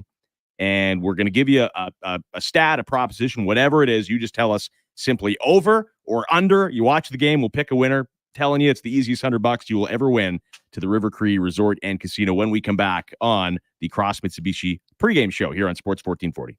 The pregame show is brought to you by Cross Mitsubishi. Visit Cross Mitsubishi today and drive your ambition. 9605 34th Ave and crossmitsubishi.ca. Often when I meet people at a party or I'm hanging out at my favorite restaurants, I'll introduce myself and they'll say, "Oh, you're Grant Fedoruk from Leading Edge Physio. What can I do about this sore knee? It's been bugging me for months." First, I was thinking when I'm out like this, I should just tweet my location so people know where to come for a consultation. But then I thought, I'm spending all this money on advertising Leading Edge. Maybe you could come by one of our clinics. That's where we have the technology and really smart physiotherapists who can give you all the advice and treatment you need. Have your people call my people, leadingedgephysio.com. An accident.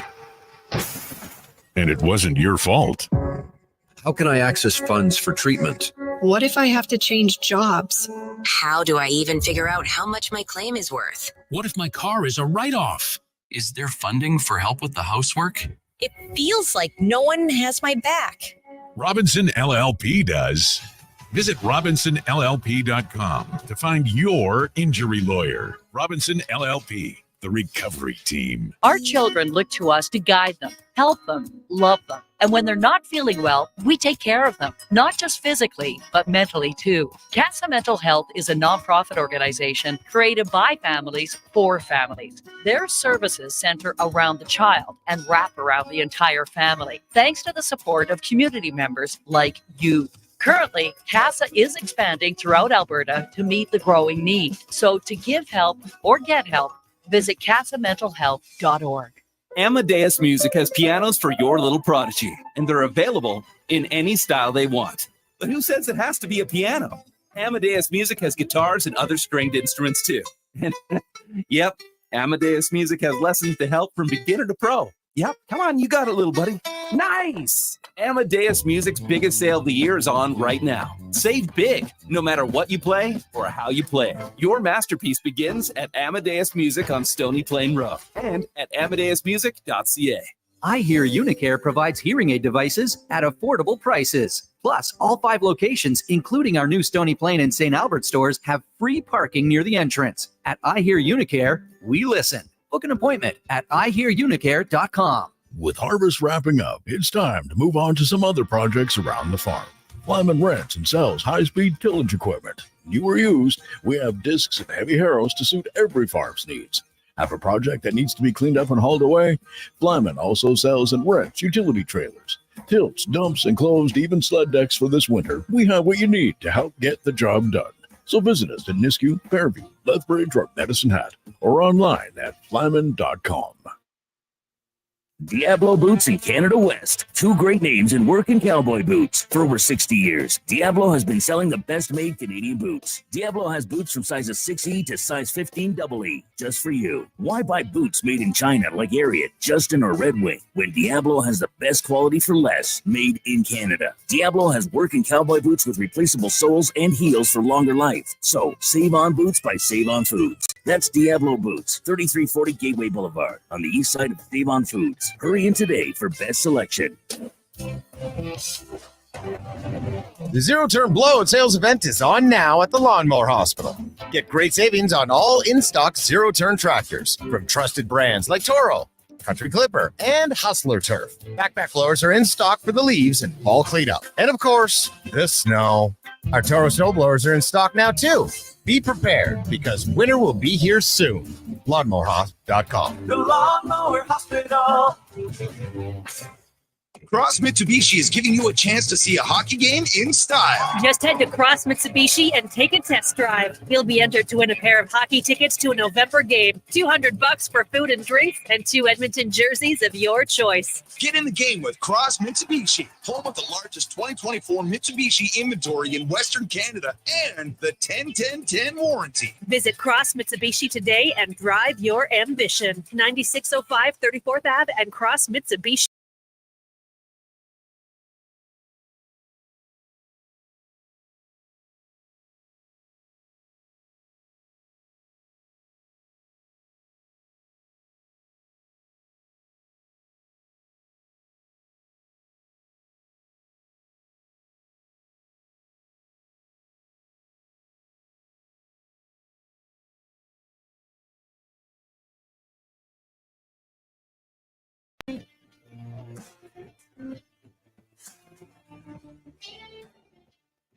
It's another hour of Jason Gregor on the way. He'll keep you updated on the game. So a few more things to do here on the pregame show, including it was a busy night in the NHL. Last Monday, there was just the one game that sucked. This week, way better. Let's take a real quick look at the out-of-town scoreboard for the Pallet Recycler. We'll have a full recap on the post-game show, but in addition to the Oilers and Jackets, a lot of good games tonight. Panthers, Sabres, Preds, Lightning, Leafs, Jets. That one is on Amazon Prime tonight. Blackhawks, Avs, Sharks, Utah, Flames, Vegas, and then the Carolina Hurricanes take on the Vancouver Canucks. World Series, you got Game 3 tonight. Ohtani's going to play, and NFL. What is the Monday nighter? I forget. Oh, yeah, exactly. It's forgettable. It's the Giants and the Steelers. Giants and Steelers. Yeah, no, not great. Are you a Wilson guy or a Fields guy? Well, neither. But I've never minded Fields. Wilson early in his career I really liked. Then he kind of became the biggest loser known to man. Yeah, not a big fan. Yeah, I'm with you there. All Fields all the time. Although Russ was pretty good last game, I got to say it. And the injury report. And this is like for Titan Supply. Generally speaking, has been a lot of injuries early in the season. It is for the Columbus Blue Jackets. Titan Supply getting their money's worth here. Your number one source for rigging supplies in Western Canada. Lift, dig, haul. TitanSupply.ca. For the Oilers, it's still just Evander Kane, LTIR. For Columbus, man, it's wonderful they're playing so well because Kent Johnson is out. Slick little centerman. He's out for a while. Erica Branson is out for a couple of months. Boone Jenner, their captain, is out until at least March. Dmitry Voronkov, another good player. He's going to miss most of November, as will Gavin Brindley. He's getting closer. He should be back in a couple of weeks. So it is definitely a depleted Columbus Blue Jackets lineup, but they still are 500 to begin their season and scoring a ton of goals. We'll see if the Oilers can hold them off the board tonight. Okay, River Cree Resort and Casino. Easiest $100 you're ever going to win, and your chance is right now on the text line, 1-833-401-1440. The River Cree Resort and Casino. Catch all your favorite sports, including UFC and boxing, live on the big screens at Tap 25 and in the center bar. Visit rivercreeresort.com. All right, so here's a little quick trivia for you. Greg's, I'm sure you know the answer to this. I'm sure you were paying attention, but Draisaitl, McDavid, no surprise, leading this team in scoring. Who's third? Right now in the Oilers? In points? It'll surprise you. Surprise me a little bit. Not Albertson.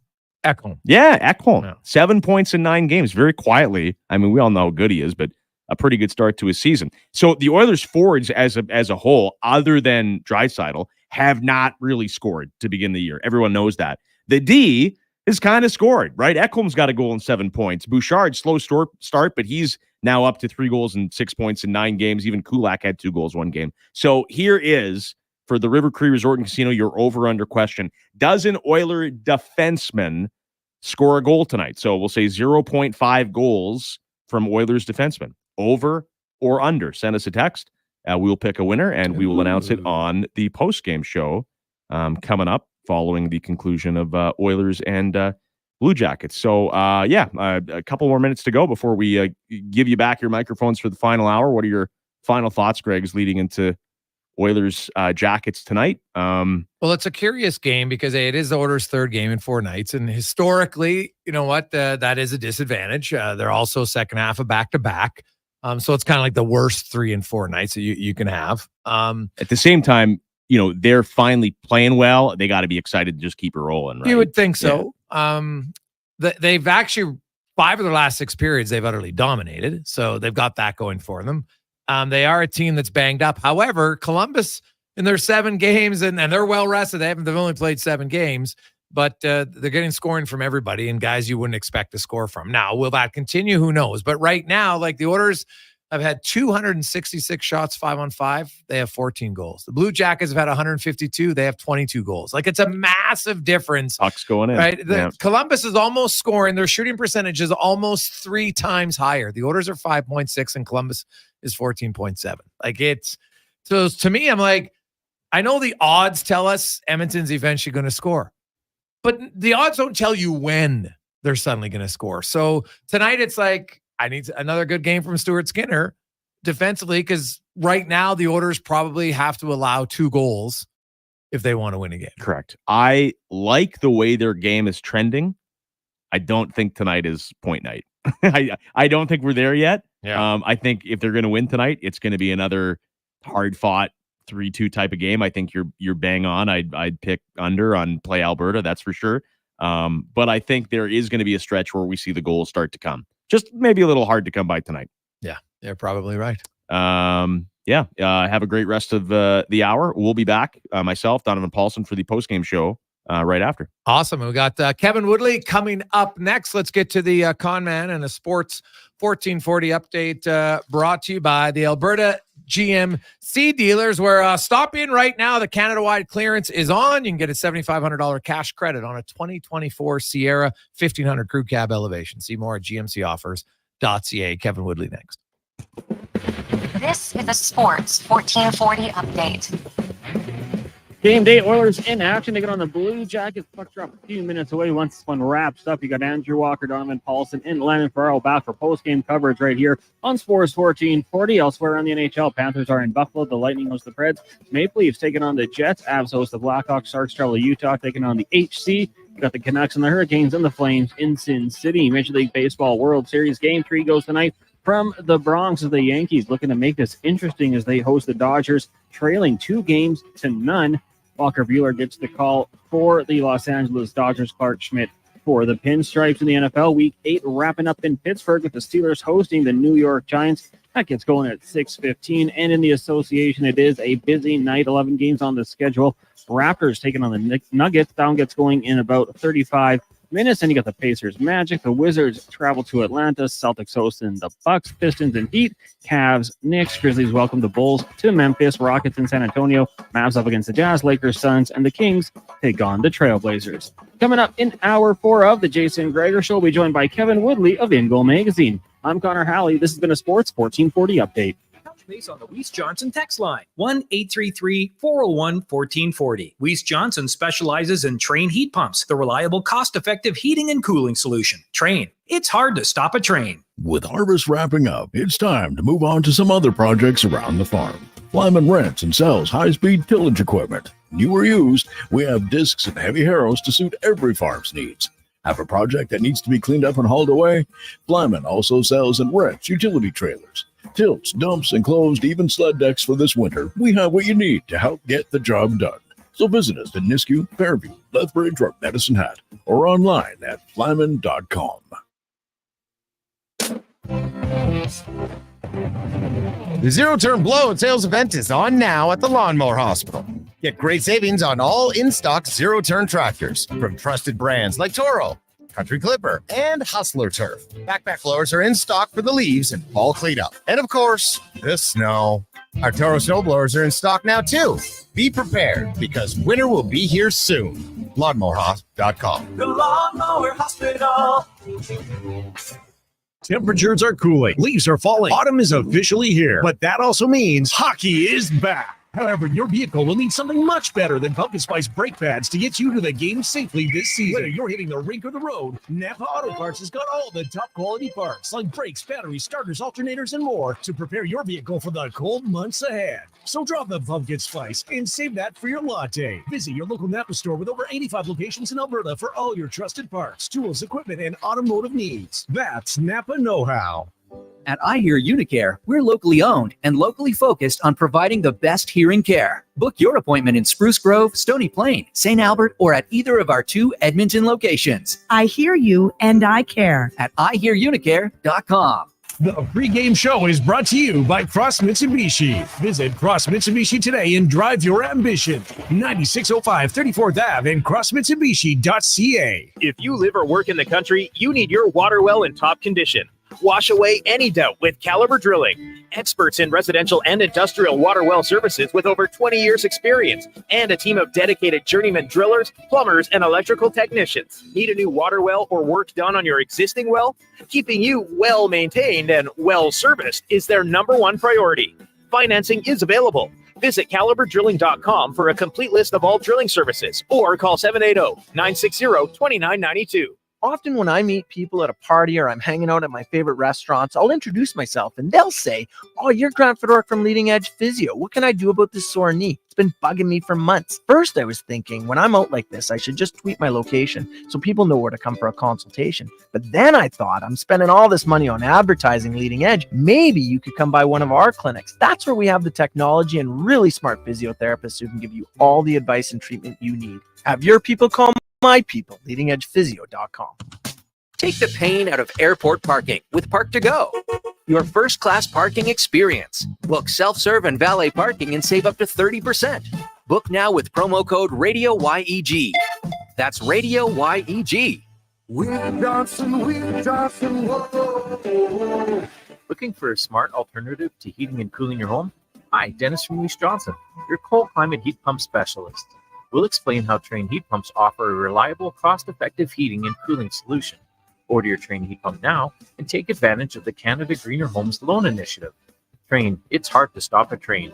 From the most experienced HVAC company around, family owned and operated for nearly 50 years. Visit wjheats.com today. The Canada-wide clearance is on at GMC. Get a $7,500 cash credit on 2024 Sierra 1500 Crew Cab elevation models. With Sierra's 13.4-inch diagonal premium GMC infotainment system with Google built-in compatibility, available off-road package with hill descent control, plus an available 3-liter Duramax diesel engine, you can take the road less traveled and try new things, like fishing or whitewater rafting. I should have gone fishing. Ask your GMC dealer for details. Sports 1440 in West Edmonton Mall and Wetaskiwin. CKJR is a Stingray radio station. Download the free radio player app and listen wherever you go.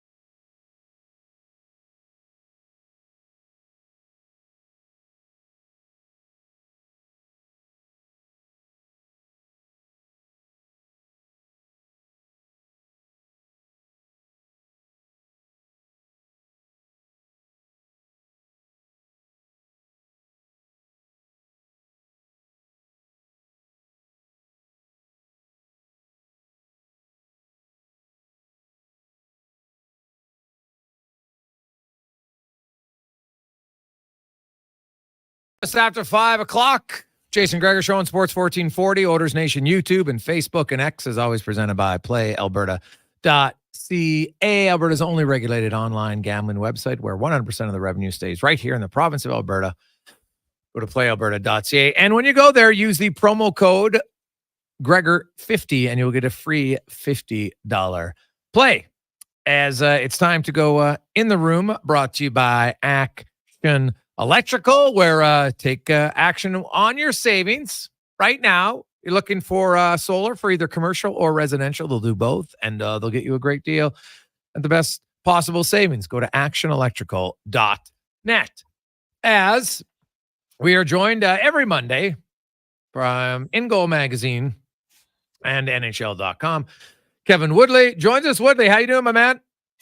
I'm good. Game day here in Vancouver, so parked across the street. Couldn't quite get the angle. There's construction here, so you can't. Normally, I have the Rogers Arena sign behind me, but today you just get the view of what Vancouver's all about: construction. Yeah. High rises, buddy. I like it. Well, Kev, it's early on, but if you could reach around and pat your back, you could, because Kevin Lankinen is off to a great start. Heck, you could make the argument that he's kind of saved the Canucks season early on when you consider the injury to Demko and Sheloff's has struggled. Lankinen's come in and been unbelievable for the Vancouver Canucks. Yeah, the numbers have kind of backed off a little bit here the last couple of starts, but overall still, well on the side of positive in terms of expected save percentage, expected goals, and where he's at. He was unreal his first couple of starts. And I think it's a couple of things, Jason. One, the Arturs Silov's relative weakness that the Oilers sort of picked at as that series went on last year in the playoffs. And you've heard me talk about how nothing exposes a goalie more than the playoffs when teams really dive into pre-scouts and target weaknesses. Long shots and traffic were kind of a bugaboo for him in his first couple of starts.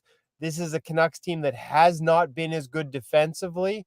They spent a lot of the preseason talking about improving their transition offense and trying to get up and out the ice so they create more, because that was obviously a weakness in the playoffs against both Nashville and Vancouver in terms of what they generated offensively. So that was a real focus. It was a focus in their offseason signings. And early on, it came at the expense of defense, especially in front of their own net. 32nd in the league in terms of net front defense from the dots down in the bottom three of the league. A lot of east-west in front of their net. And Kevin Lankinen has bailed them out big time here. They'll get another start tonight against Carolina, who has some goaltending issues of their own we can talk about. And that's going to be 5 in a row. The question now here becomes, because Arturs Silovs is a very young goaltender, how long can you wait before you start to do sort of not damage, but before you start to make it difficult for him as a young goalie to sort of keep any type of rhythm and confidence, especially for a guy who came into the season probably expecting to be the number one. In terms of Lankinen, again, these things could change, but I'm not shocked. He was on a heater early, and even as he's come back down to earth statistically in the last couple of games, he's still right where he was the last couple of seasons. Those were the numbers that said he was a good signing. I'm still shocked it took till late September for a team to ink him, and frankly, the rest of the GMs not doing it bailed the Canucks out when Demko wasn't ready. Yeah, totally. They're doing nothing is kind of a saving grace for the Canucks. Kev, I don't know if you probably haven't because I'm kind of springing this one on you a little bit, but we look early on and they've played the most games, so they got the largest sample size. But the New Jersey Devils through 12 games, Markstrom has an .895 save percentage, 301 goals against. Jake Allen has an .876 and a 3.25. Now I don't know where they rank in expected, and if the Devils are just leaking chance after chance after chance, but it's early on, yet those numbers aren't the most flattering for the Devils. And, they've given up only 27.9 shots, so they're not giving up a lot of volume. Maybe it's a lot of great chances. I don't know. I haven't looked into it, but is there any concern early on about the Devils and their goaltending numbers? Well, to be honest with you, and just trying to remember what you just said, Jake Allen's adjusted numbers are actually slightly better than Jacob Markstrom's. So he's right around expected, and Markstrom is below. Okay. Now, I do believe Jake was in. He hasn't played a ton, and he had a really good start, and then he was in for a blowout, if I'm not mistaken. He was in for one. Yes. And that's the tough thing about today's NHL, especially early in the season before you have a large sample. Man, you get in from one of those games where somebody hangs a crooked number on you, and it can be tough to recover. My bigger concern is something I talked about when they made this deal. Jacob Markstrom was a perfect fit for the New Jersey Devils last season. And here's the thing, Jason, they have been way better defensively. Top 10 in the NHL, 5-on-5, high danger chances against. The goaltending has been an issue. And, I wondered, because Markstrom is so good when he's busy. You need a guy to stop bullets in your teeth and play Superman in the net like he did for Calgary. And we talked about 2/3 of the way through last season.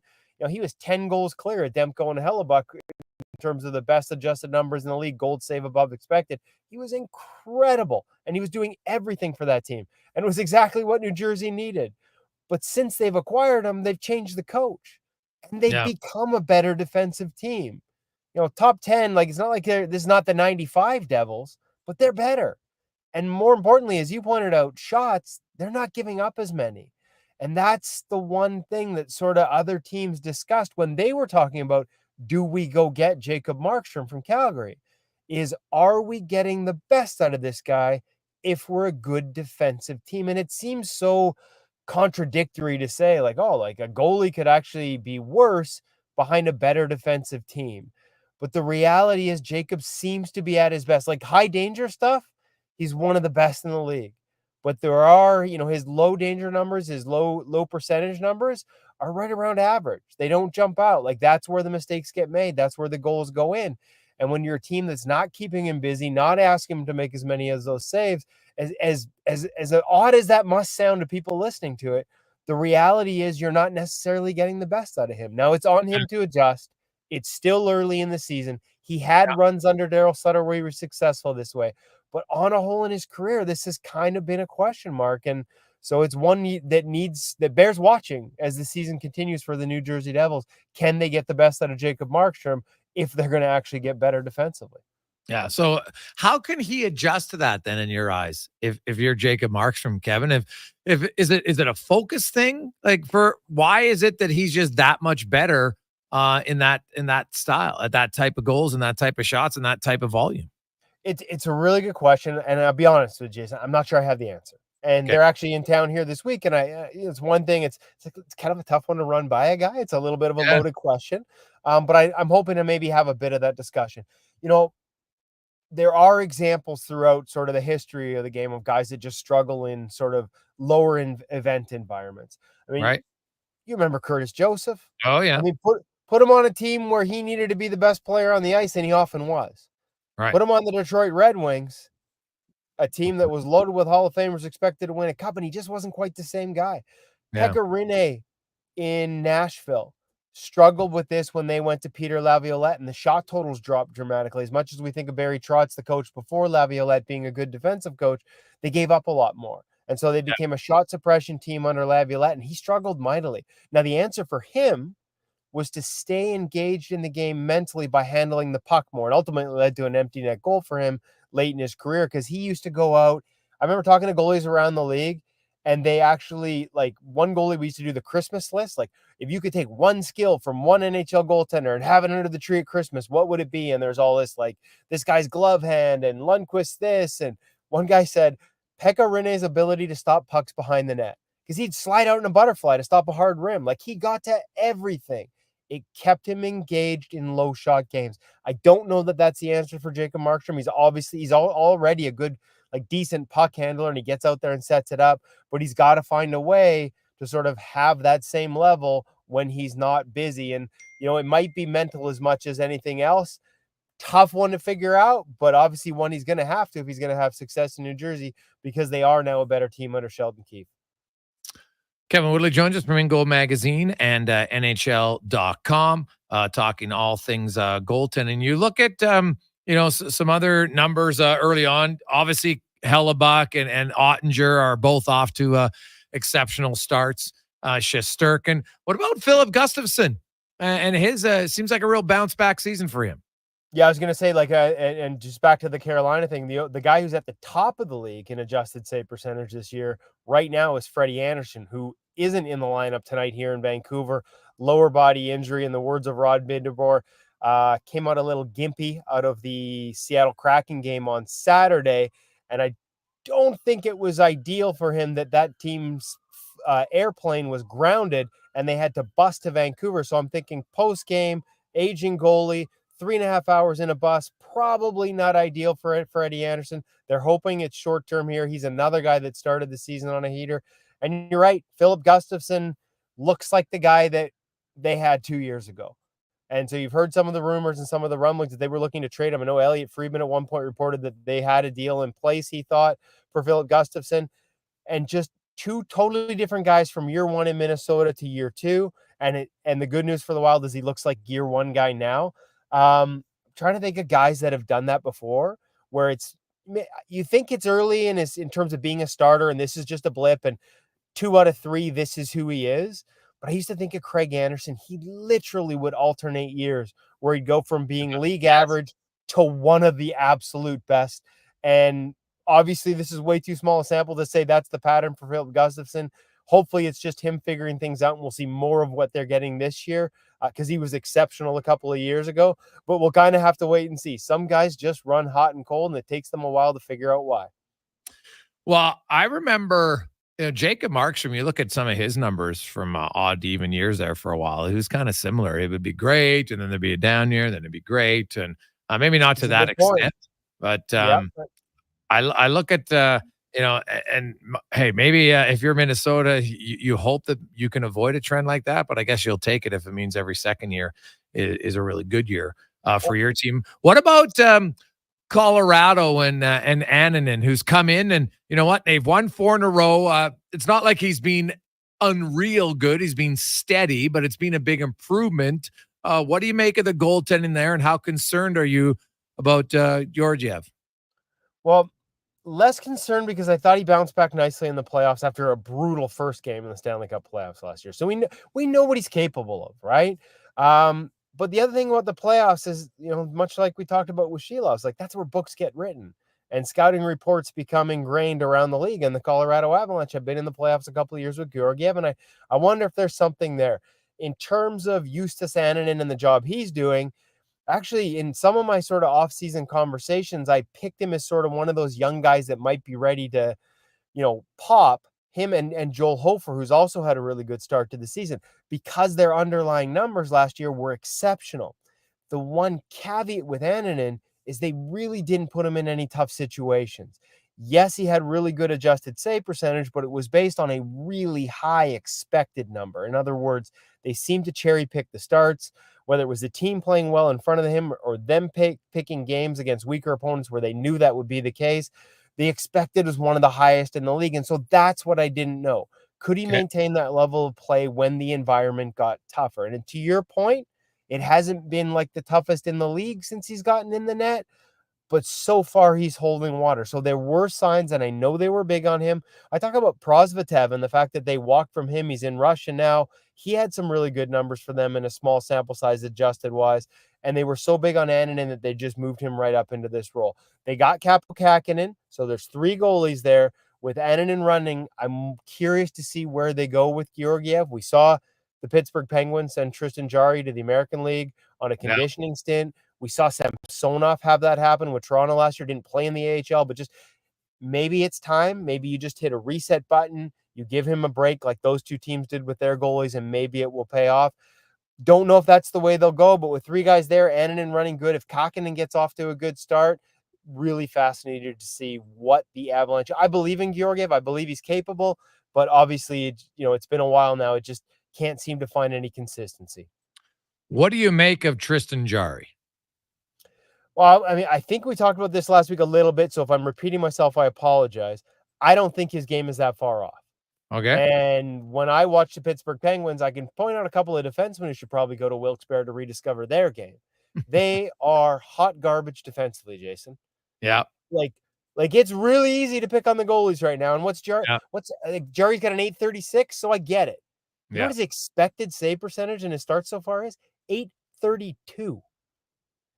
They are dead last in high danger chances against in zone, off the rush, and overall at 5-on-5. Their PK is okay, and that is it.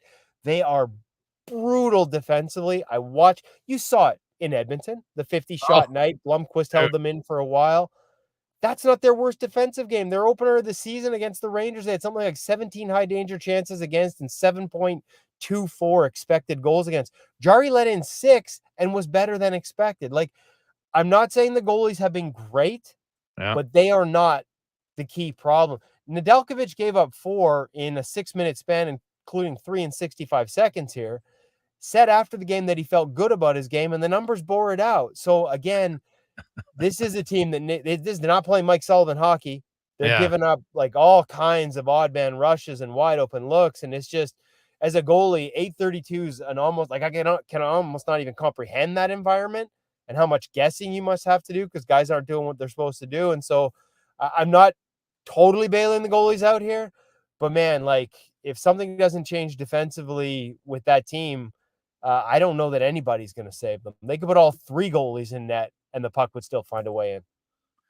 Yeah, I didn't know the expected was that bad. That's got to be the lowest expected save percentage of any team, correct?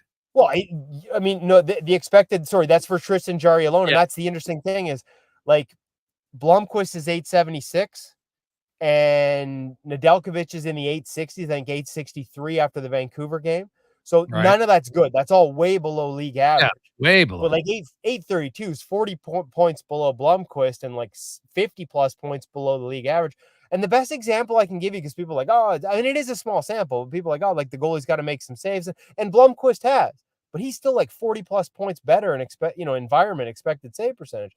The example I love right now, and it's great, is Eric Comrie. Eric Comrie had an 858 expected in Buffalo. People were ready to say he's not an NHL goalie. I didn't believe it for a second. You just can't survive when they're throwing you to the Wolves every night and you've got an expected. That's way too tough an environment.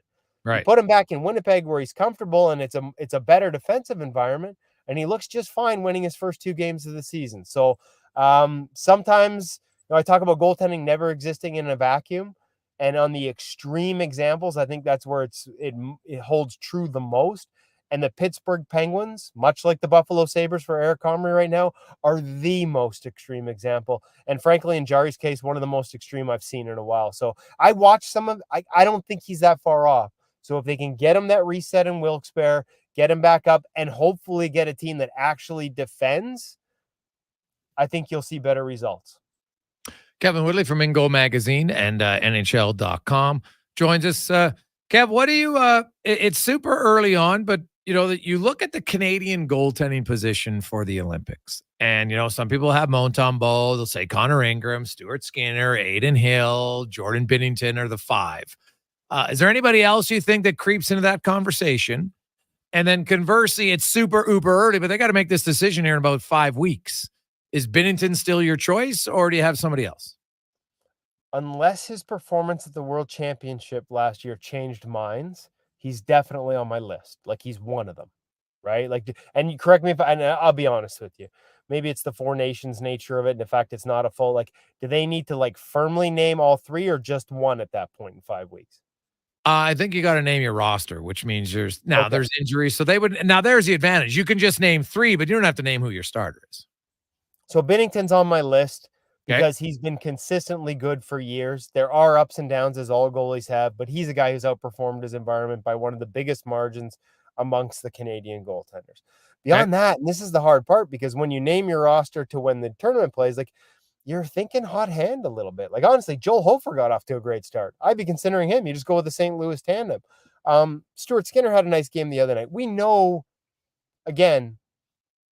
he's better than he started the season, right? Like, I believe he's going to continue to find that form and get better. So is 5 weeks enough for him to be an option again after a tough start? Sam Montembeault had a great start last season, but by the time you got to the point of the season where the Four Nations is, things had not come off the rails, but they'd started to regress a fair amount. So it's a really tough one. And that's what happens when you don't have 3 or 4 guys who are, like, in that no questions asked elite category. Last time I saw a list, Tristan Jarry was on it, right? Like, the last projected list, he was included. Who do you take of these goalies? And I'm like, boy, somebody should have updated this list before they hit publish on the old Twitter machine, right? It's really tough. Let me come back to you next week with a better thought on it and really dig into who's performing. But regardless, because there was a really tough outing at the World Championships last year, unless something there changed their mind, I have a tough time not having Binnington as one of my guys, just based on what he's done, not just this year, but for the past 2 or 3 years, in addition to having the Stanley Cup winning experience. Yeah, Skinner, you know what? That first game was terrible against Winnipeg. His 5 starts since, he has a .915 save percentage, 2.38 goals against. I don't know what his save above expected is in that time, but outside of the Duchesne goal, I haven't really seen a goal that would look bad. So we'll see how it goes. As always, Kev, great stuff, man. I appreciate it. We'll talk to you again soon. Yeah, look forward to it next week. There you go. That's Kevin Woodley from In Goal Magazine and NHL.com. Jason Gregor, Connor Halley with you on Sports 1440, Oilers Nation, YouTube, and Facebook. We'll take a break, but I'm just telling you right now, when we come back, we have something that you might not want to hear. So brace yourself if you're at home, sit down. If you're driving, have 2 hands on the steering wheel, because when we return, you might need to grip that steering wheel a little tighter. It's the Gregor Show on Sports 1440, Oilers Nation, YouTube, and Facebook, presented by PlayAlberta.ca. I take possession of my commercial space in 3 months. I need lighting. I need a fire alarm. I need data. I need a generator. I need panels. Sounds like a job for the men and women of Action Electrical. Projects team reporting. We design, build, and construct all the electrical systems for your projects. Need everything to work right? Get the Action Electrical project team on your site. Facing an electrical menace? Call the men and women of Action. Operating throughout Alberta at actionelectrical.net. For 5 days only, the President's Sale is on at the Brick. We've got the best offers of the season, like up to 50% off mattresses, up to $800 off sectionals, and up to 65% off sofas when you buy the matching love seat or chair. Also, when you buy more, you save more, up to an additional $1,000 when you buy 2 or more select major kitchen appliances. Plus, prepare for the holidays with our price protection guarantee. Some exclusions apply. See in-store for details. The Brick, saving you more. Mr. Rooter meets a ghost. 1 plunge, 2, and 3. A toilet clogged with a ghost? Man, I love plumbing. You're free now. I will never find peace. The clog is fixed, yes, but I have never trusted the sump pump. No problemo. I can fix that. Now go to the light, you little scamp. Thank you, Mr. Rooter. To resolve your unfinished plumbing business, trust one plumber, Mr. Rooter. New Jizz Nugget This is Nuge's Nuggets, brought to you by Legacy Heating and Cooling. What nugget of heating and cooling advice does Nuge have today? You can save a lot of money by bundling your new furnace and AC with Legacy. It's kind of like saving money on an endorsement by bundling me, Ryan Nugent-Hopkins, with someone like, Zachary Martin Hyman. Thanks for suggesting me, Nuge. Get no payments and no interest for 1 year on your new AC and furnace from Legacy Heating and Cooling. Proud sponsor of Nuge's Nuggets. Some things just work together. Sticks and pucks, cleats and AstroTurf. Your love for the game and Papa John's passion for better ingredients. Better pizza. Nothing pairs with the game like Papa John's. Crafted with signature sauce, toppings, and original fresh dough. They're the champion of pizza. And now you're the champion of winning deals. Just order at papajohns.ca. Use promo code SPORTS20 and score 20% off any regular menu price order. Better ingredients. Better pizza. Papa John's. That's SPORTS20. Ain't it beautiful? What does excellence mean to you, and how does it impact your decisions? Friends, it's Carrie Dahl, and I know that at Volvo Cars Edmonton, excellence isn't an option, it's their everything. From customer satisfaction in sales, service, inventory, and retention, they excel in all. Congratulations, Volvo Cars Edmonton, Canada's only 12-time Volvo Excellence Award winners. Volvo of Edmonton. At the end of the day, I don't just feel like I worked hard.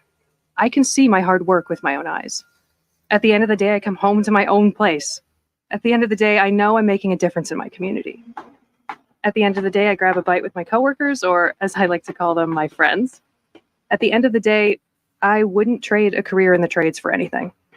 Get more with a career in the trades. Explore careers at alberta.ca/trades. A message from the Government of Alberta. I'm Rick Showers from No Bull RV, and we have hundreds of RVs to show you. Now, fall is not the traditional time to buy an RV, but here's a pro tip. Every used RV is a one-of-a-kind, and one of them is perfect for you. But you never know when you're going to find it. Especially if you have a lot of must-haves and deal breakers on your wish list. That's right, Bob. Used RV buyers are picky, looking for just the right one. I'm not saying the RVs on our lot now are any better than the ones we'll have in the spring. They're not, but they are different. The ones on our lot today will be gone by spring. Be a shame if the perfect one got away. That's what I'm getting at, Bob. If you find one you like, put a ring on it. No Bull makes it ridiculously easy because we'll pay for winterization, storage, and get it all ready for you next year. All you need to do is show up in the spring and it'll be ready for your first adventure. Couldn't be easier. And that's No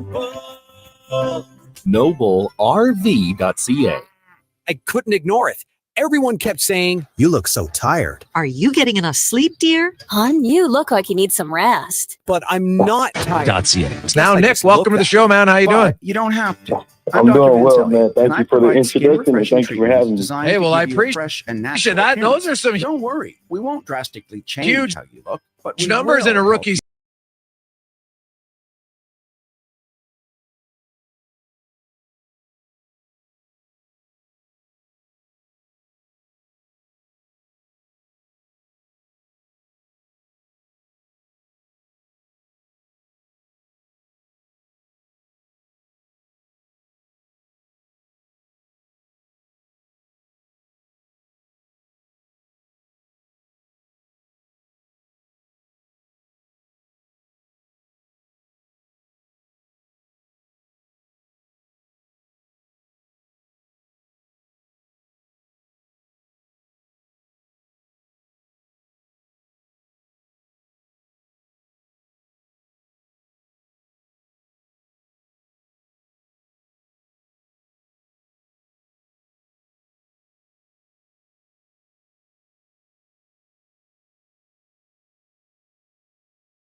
Hey, welcome back. Jason Gregor, Connor Halley, Sports 1440, Oilers Nation, YouTube and Facebook and X, as well as Instagram, sports1440.ca. And Oiler fans, are you sitting down? Are you sitting down?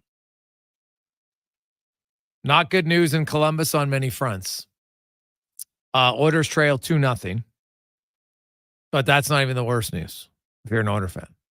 Actually, now it's 3-0, so it is getting worse.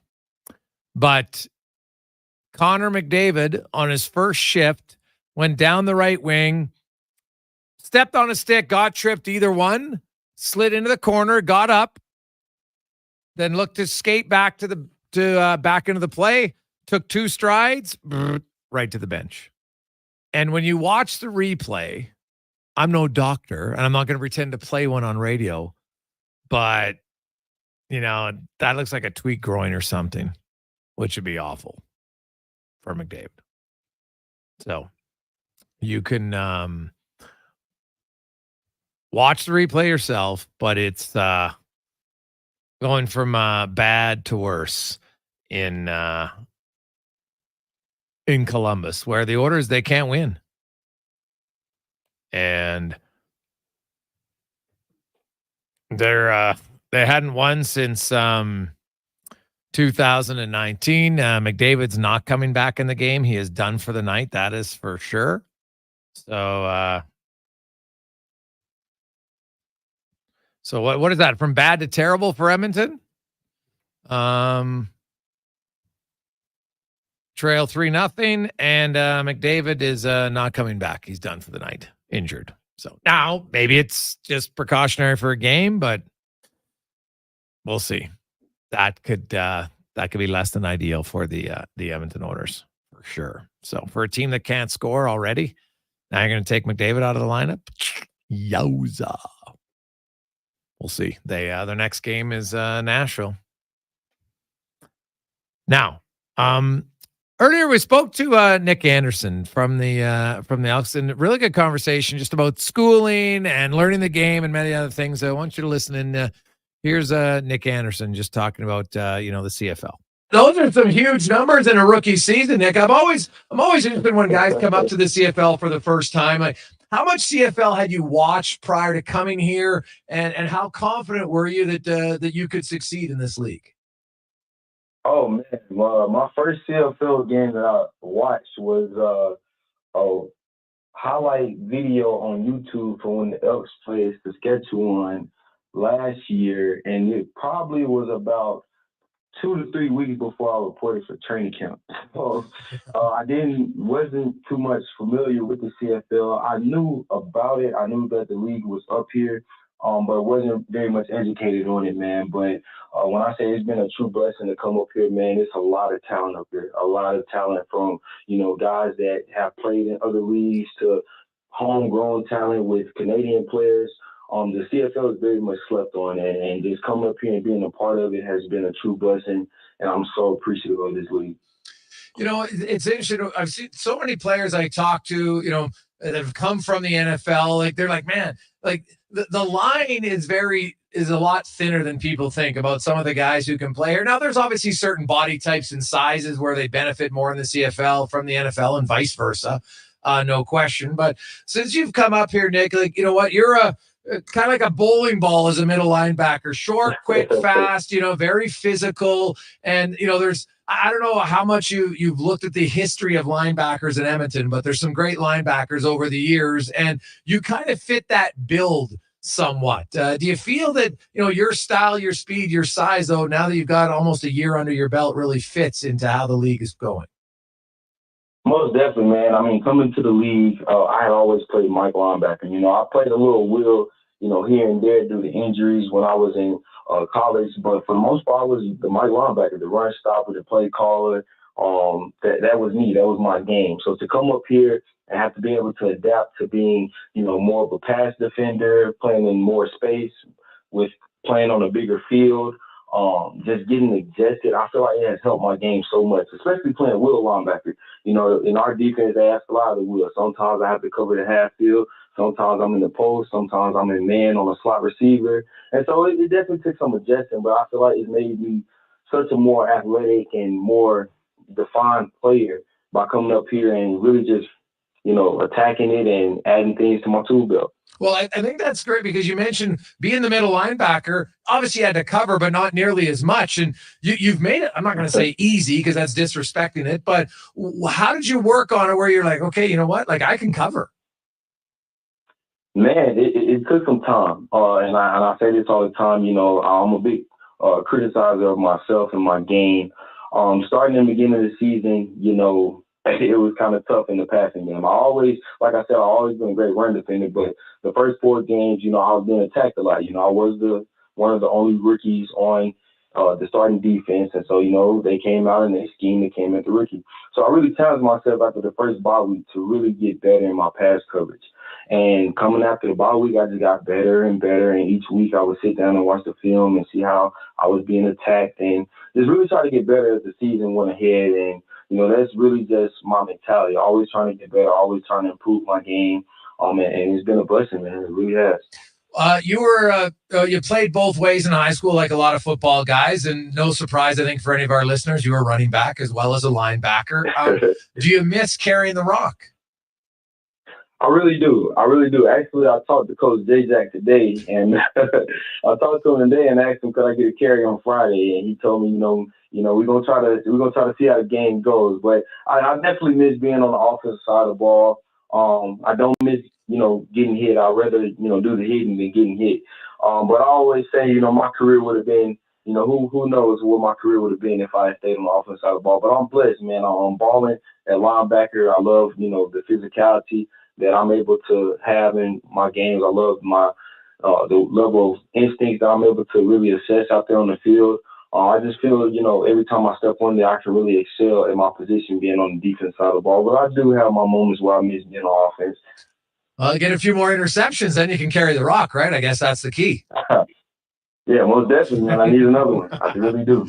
Now, Nick, I was looking up and when Evan told us you were coming on the show today, that looking through junior, it sounds like football was always very important to you, but your mother was a very strict stickler for education, and that you had to have a certain grade level to play. Did you maintain that all through high school? Is that a true story? Yes, sir. That's a very true story, man. I remember being a kid, and I'll never forget it, man. I remember being in first grade, and my mom sitting me down and kind of explaining to me that I would have to excel in the classroom because at that time I had not really, I'm playing pee-wee football, so football wasn't really the case at that time. But she always explained to me that I had to excel in the classroom because due to her being a young mother, she wouldn't be able to financially put me through school. So academics was mandatory in my household, mandatory all A's.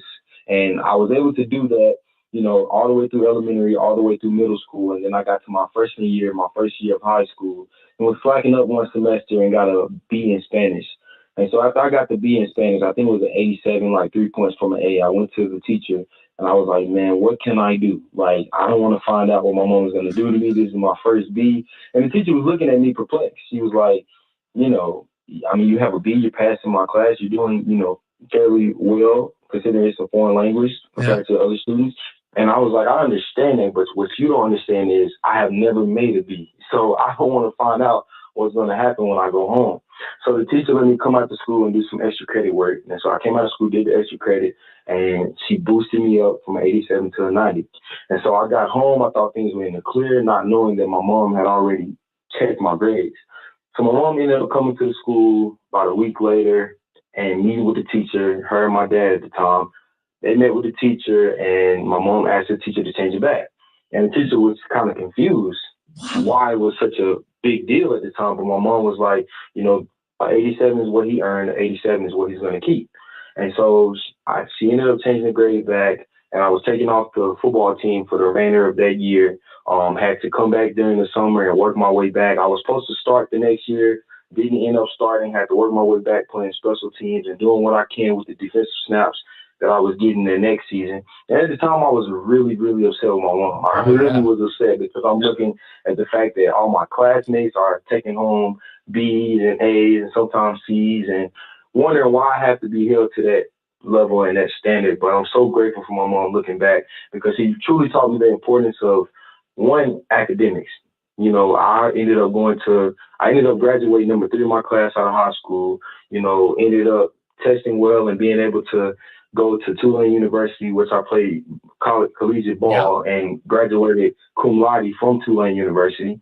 And also she taught me the importance of going out there and earning everything that I'm blessed to be given. Just going out there, not taking anything from anybody, but earn it, knowing that nobody can take it away from me if I go out there and earn it. And so it was some very, very good life lessons that my mom taught me at that age that I didn't understand at the time, but I'm very, very much grateful for.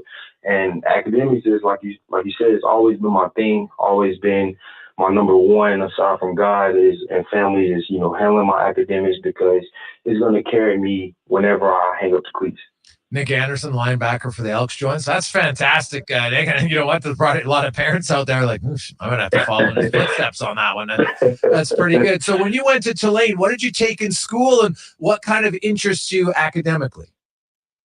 Most definitely. When I first got to Tulane, I chose business because it was the most rigorous course at Tulane as far as a major. Okay. And then I quickly found out after a semester of struggling, and I made a B, and then I called my mom and I was like, Mom, I just made a B in college, and she was, like, you're in college now. She was like, you just got to get your degree. So I was struggling a little bit when I first got to Tulane trying to be a business major because, like I said, it's one of the most rigorous courses at Tulane.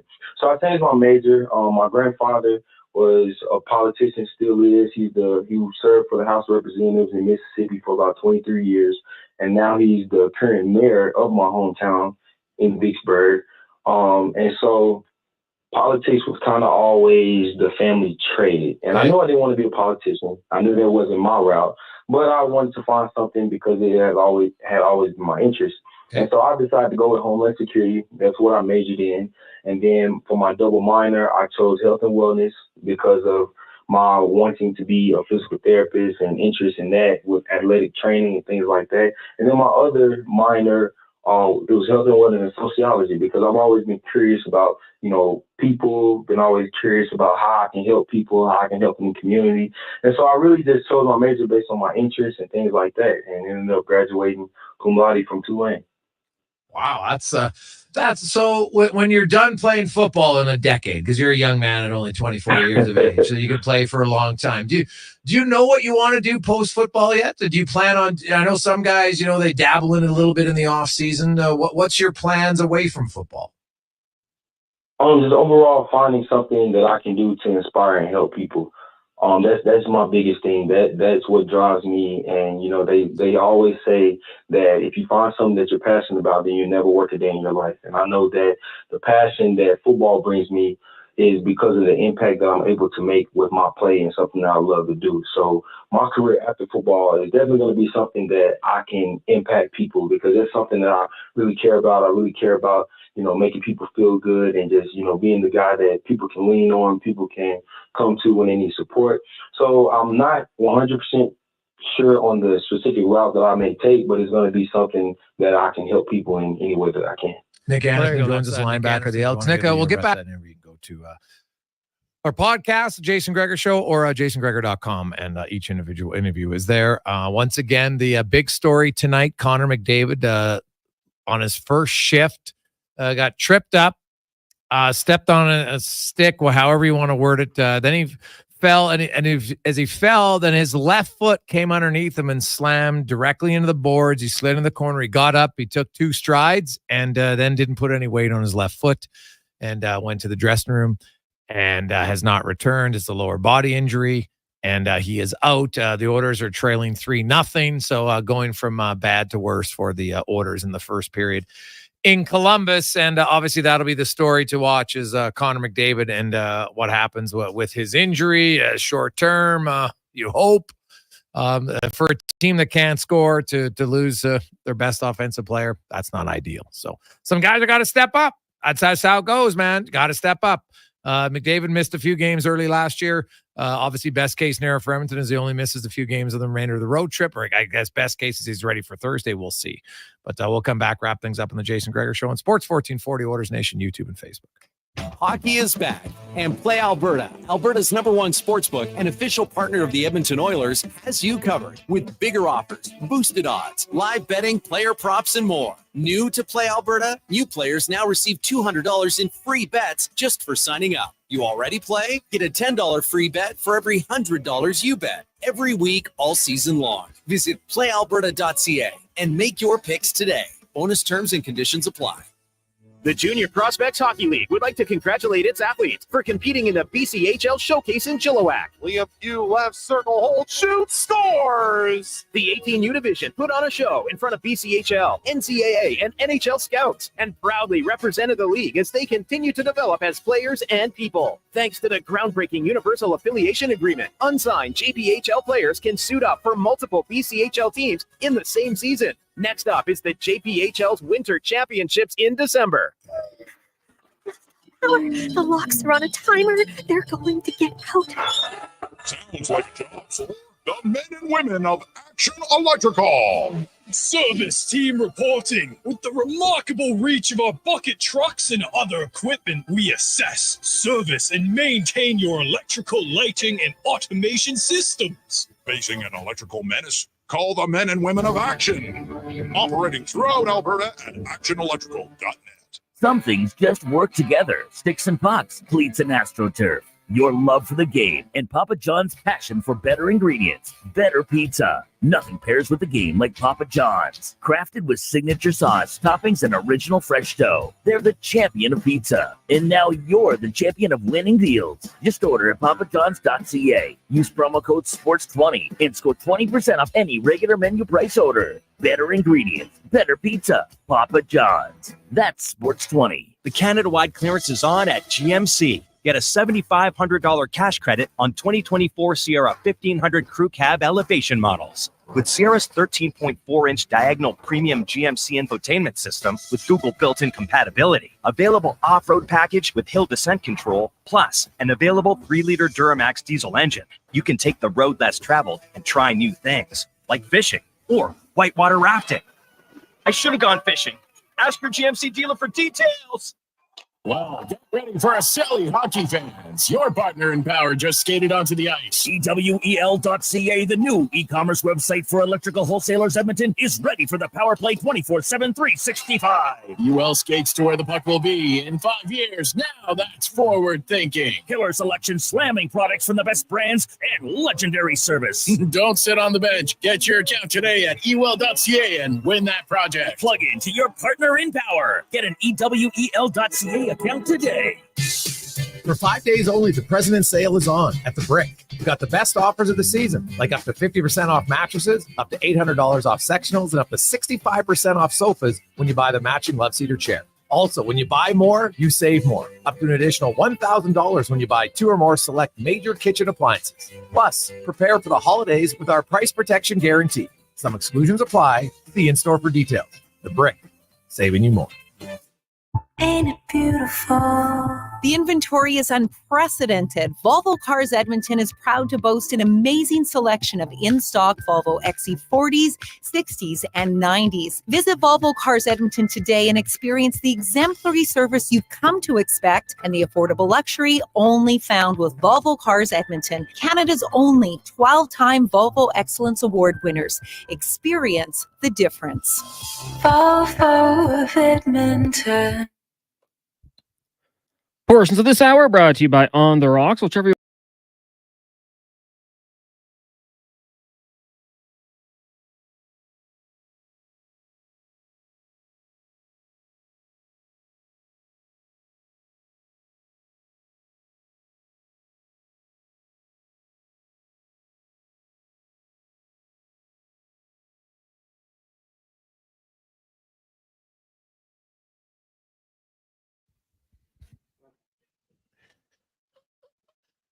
Oh, Cons, he knows the songs. Oh man, the love Will Hurt for Oilers fans right now. I can just, you know, that the commercial that's played when you have the fans and their team loses, and you know, like some are in tears and some are throwing their chip bowl and popcorn bowl all around. Well, something tells me Oilers fans are feeling pain right now. Not only is their team getting pumped 3-0 after the first period, but Captain Connor McDavid has left the game after being on the ice for a whopping 37 seconds and took a shift, went down the right boards, tripped. Well, it looked like he got tripped. I'm kind of surprised that's not a penalty, but tripped, stepped on a stick, falls as he's falling. All his speed momentum He slides into the sideboards. His left foot comes underneath his body and goes directly, kind of jams into the boards. Then he slid all the way down in the corner. His feet end up above him. He's on his back. He slides into the corner. Behind the net is when he gets up, stands up, takes 2 steps, and then all of a sudden is like, no. And lifts his left foot off the ice, does not put any more weight on it, goes to the dressing room, does not return. They announce will not return, and that is obviously a massive blow for the Edmonton Oilers. So they're down to 11 forwards. They're without their captain.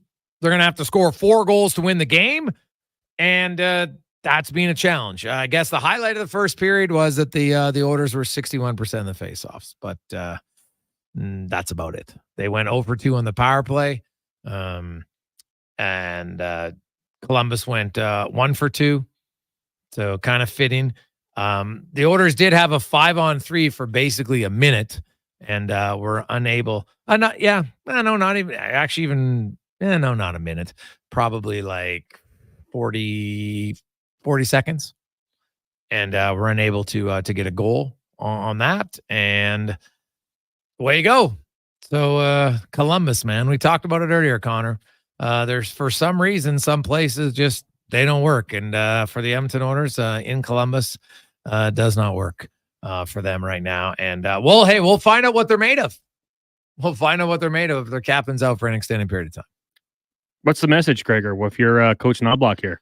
Well, I think tonight it's like you got to focus on the game, guys. You're not the first team in the NHL to have an injury. So get focused, and the game's not over, right? Do you think about what it would mean for their psyche if they come back and win this game, right? That's what I'd be challenging them on. Like, guys, let's just go and win a period. That's what I'd start with. Win the period, and then we'll go from there, right? You can't worry about how long he's out because no one's going to know. And in the game, I don't think you're going to bring it up as a coach. That would be kind of pointless. But my message would be like, let's go out here, let's wake up, and let's be better. Stuart Skinner, make a save. Forwards, get some goals. I don't know what else you can do. That to me is the only option. You? That's it. Get that next one, right? You get that next one, all of a sudden you're right back into it. Got to take advantage of your opportunities. That 5-on-3. Well, obviously it gets cut short there with the penalty by Hyman, but take advantage of your opportunities. You got to finish those and win the period, and we'll talk about it after 40. Post-game show could be a wild one with Walker and Paulson. That's coming up right at the conclusion of the game. On behalf of Connor Halley, Sean Brown, I'm Jason Gregor. Thanks as always for listening. Hopefully you're having a more enjoyable evening in that first period. Let's get to the comment. Sports 1440 update brought to you by Legacy Heating and Cooling. Home with no payments, no interest. For 1 year on your furnace, stay warm all winter at legacyheating.ca. This is the Sports 1440 update.